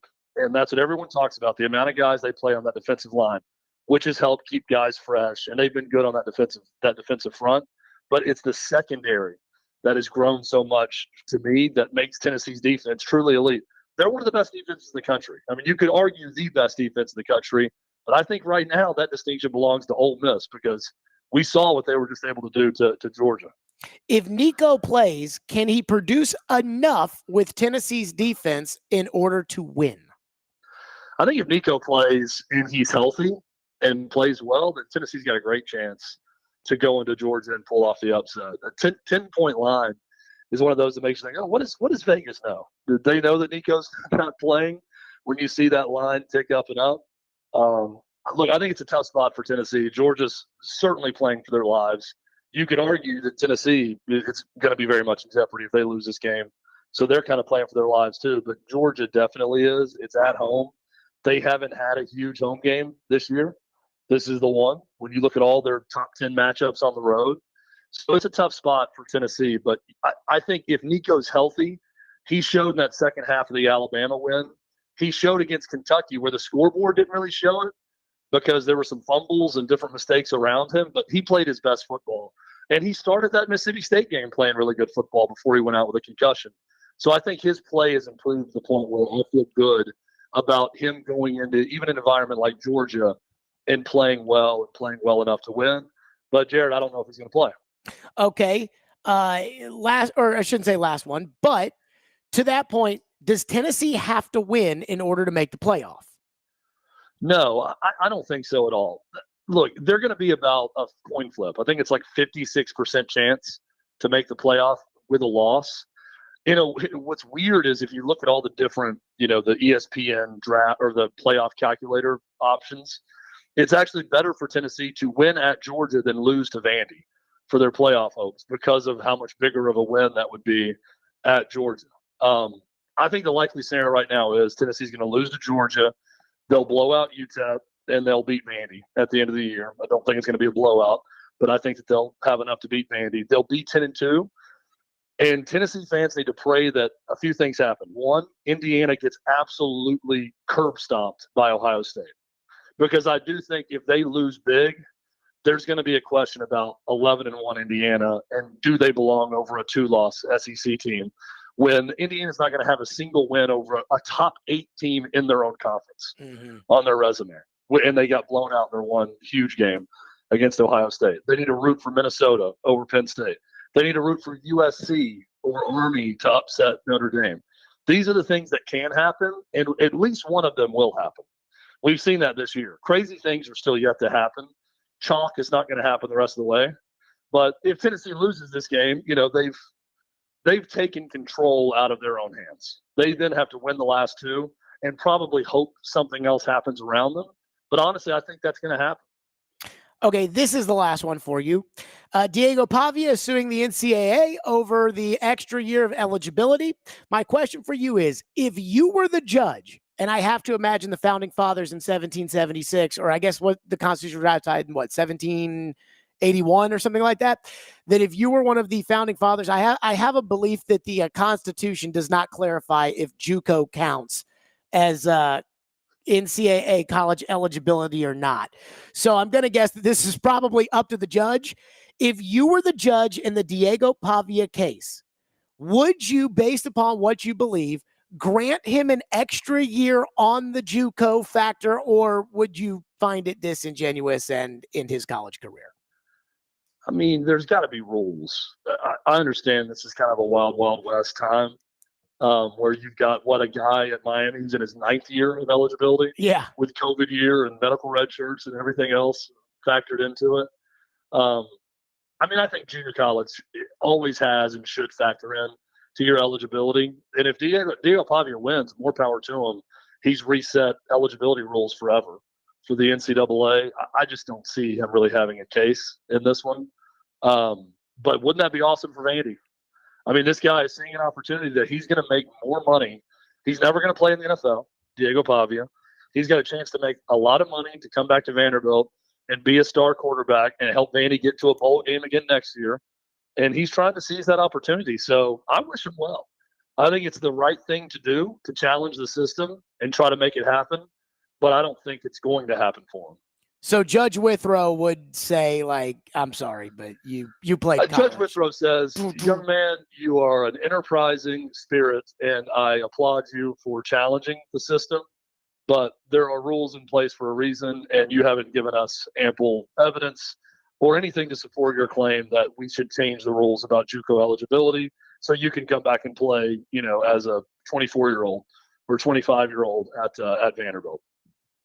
I agree with Judge Withrow. And by the way, I'm rooting against Judge Withrow in this case, but I do agree with you. I mean, I think it's disingenuous. Like, you played in college. Like, you've played all you can play in college. It's time to move on. Even though I want him to play another year at Vandy, just as a football watcher. Well, think of what it does to just rosters in general. Like, how many guys in college football that you just know, boy, they're really good college players. They're not going to play it down in the NFL. And a lot of them are quarterbacks.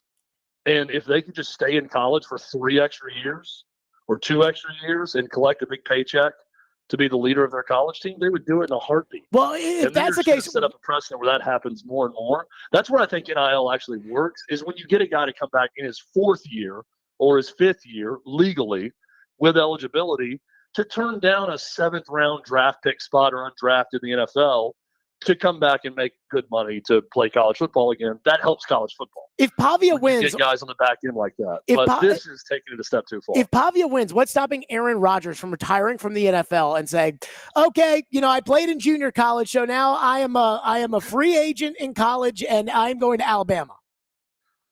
I mean, wouldn't that be quite the quarterback for Vandy? That would be something. You could have 2 Rodgers brothers. They don't speak to each other, but they couldn't talk about their experience. But to have Jordan Rodgers, then many years later have Aaron Rodgers, his older brother, play at Vanderbilt also, that's a good way to challenge the system. I tell you, that would be very uncomfortable for Tom Hart and Cole Kublik in those production meetings before the games with Aaron Rodgers and Jordan Rodgers. But hey, more power to him. Chad Withrow from Outkick, presented by A Moment's Peace Salon and Day Spa. Chad, great stuff. Have a great weekend.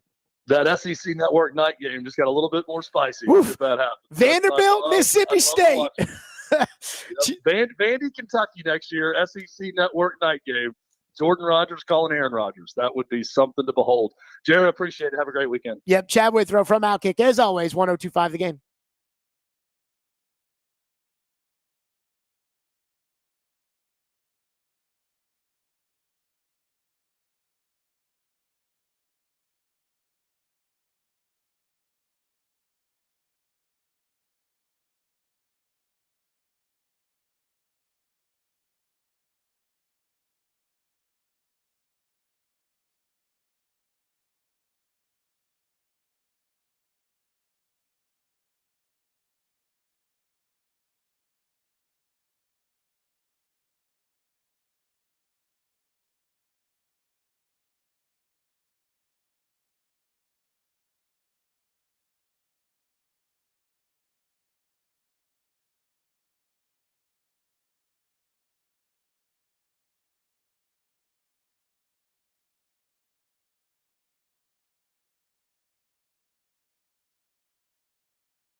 now, I will answer that question. If I'm in charge, and I'll put it to you. If I'm in charge right now, and you must choose. You're firing the front office or you're not. I'm not firing the front office. Call me just crazy. How about you? Ooh, you might fire him. I might. Okay, well, yes or no? Right now at this moment, you have to say yes or no. Yeah, I say no. Okay, there you go. Well, we've put it out there. Now, every day when you wake up, it's like, okay, wake up, brush your teeth, wash your hair, put your clothes. Who's getting fired or who isn't getting fired? Every day you must declare it. We'll do it again tomorrow. Yeah. Okay, that was Joe Rexrode, and I got to say, I will give Joe credit because I have been on his tushy when it comes to, the idea of, okay, are you with, do you want to fire the GM or do you not? Because, again, I would be listening to the Robbie and Rexrode program, and I would hear them say things like, oh, yeah, no, if you fire Rand Carthon, then you this, but this isn't good enough. And if you that, and I'd had enough. I said, guys, I mean, are you in or are you out? Just stop talking around it, but just talk about it. Of course, Joe gets all mad about it and like, but at least he said he'd keep him. And this morning I was on with him and Paul with the most disingenuous argument of the century that Rand Carthon in any way is comparable to Floyd Reese, which is just, laughable. But again, Paul even said that he's not a Rand guy, but he would bring him back because he believes in stability. That's what he said. He believes in stability. And again, it's a free country and you do whatever you want. But that's kind of the thing we're being told right now. Again, at our station, this is kind of becoming the new UC Soros thing, where half the station thinks he's the greatest goalie that ever lived, and the other half thinks, you'd be okay if Kevin Lankinen was the starting goaltender and you spent that money on other players. And what we have right now is we have the Rand Club, which is led by Derek Mason and Willie Donick, Joe Rexrode, and Ian, I think you're a part of that a little bit, like, stability, this, that, and the other, whatever. And so it's like, no, you can't fire the GM because if you fire the GM, you have to fire the coach. And it's not fair it's not fair to fire the GM and put in a new GM with Brian Callahan. And it's not fair to fire Brian Callahan. And you know what I'm saying. And let me say this. Again, I'm not advocating for Brian Callahan's firing, but there is nothing about this football team that is significantly better than it was last season, with the exception of the left tackle.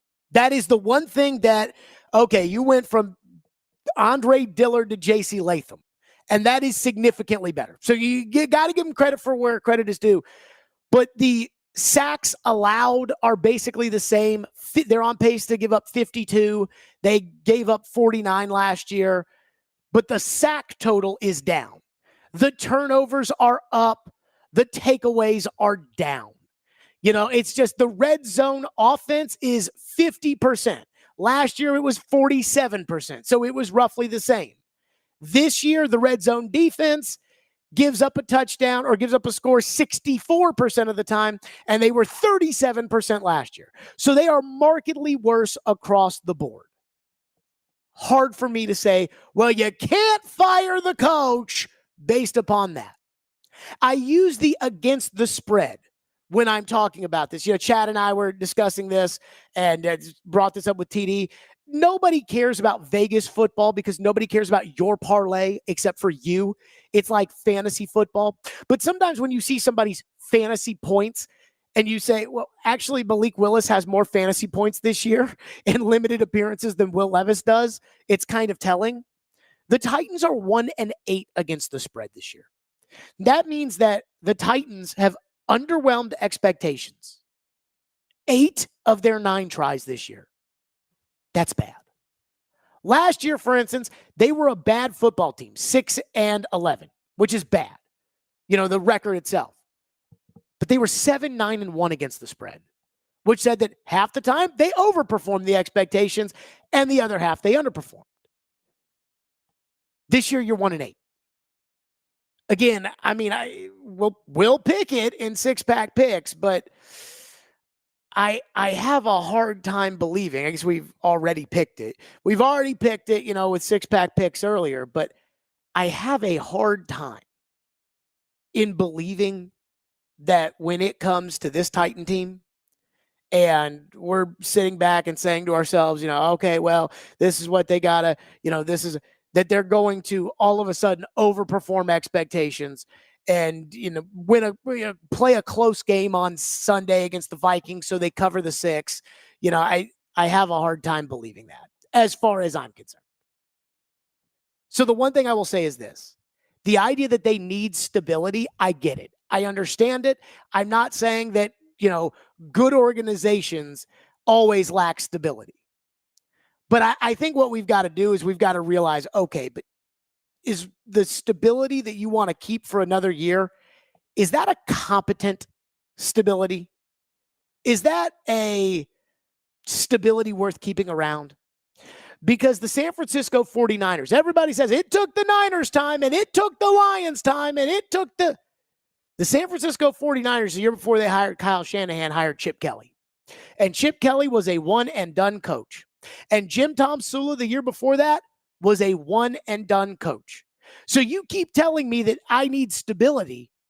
San Francisco didn't have it until they found somebody that knew ball. That's where I sit when it comes to the Titans. 615-737-1025. Again, another tough Predator loss. They picked up a point, but it's getting late early. Predators game day's next. Stillman and Company, 102.5 The Game.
It's hockey night in Smashville. Walk over to Yossi. His one-timer, he scores! Bringing you the keys to victory and the latest storylines surrounding the Nashville Predators. This is Predators Game Day, now on Stillman and Company. Predators Game Day is presented by TJ Anderson Homes and Benchmark Realty, online at tjandersonhomes.com. Get your house seen, heard, and sold with TJ. Again, that's my realtor, tjandersonhomes.com. The Predators tonight, it's the back end of a back-to-back. UC Saros, we expect, will be in net as the Predators take on Calgary. That's right, or as Crispy would call it, Calgary. Calgary tonight at 8 o'clock right here on 102.5 and 106.3 The Game, and, of course, on the FanDuel Sports Network South. I would say whatever the hell that is, but I do know what that is, but, whatever. Calgary comes in at 8-6-3. That's good for 19 points. The Predators 5-9-3.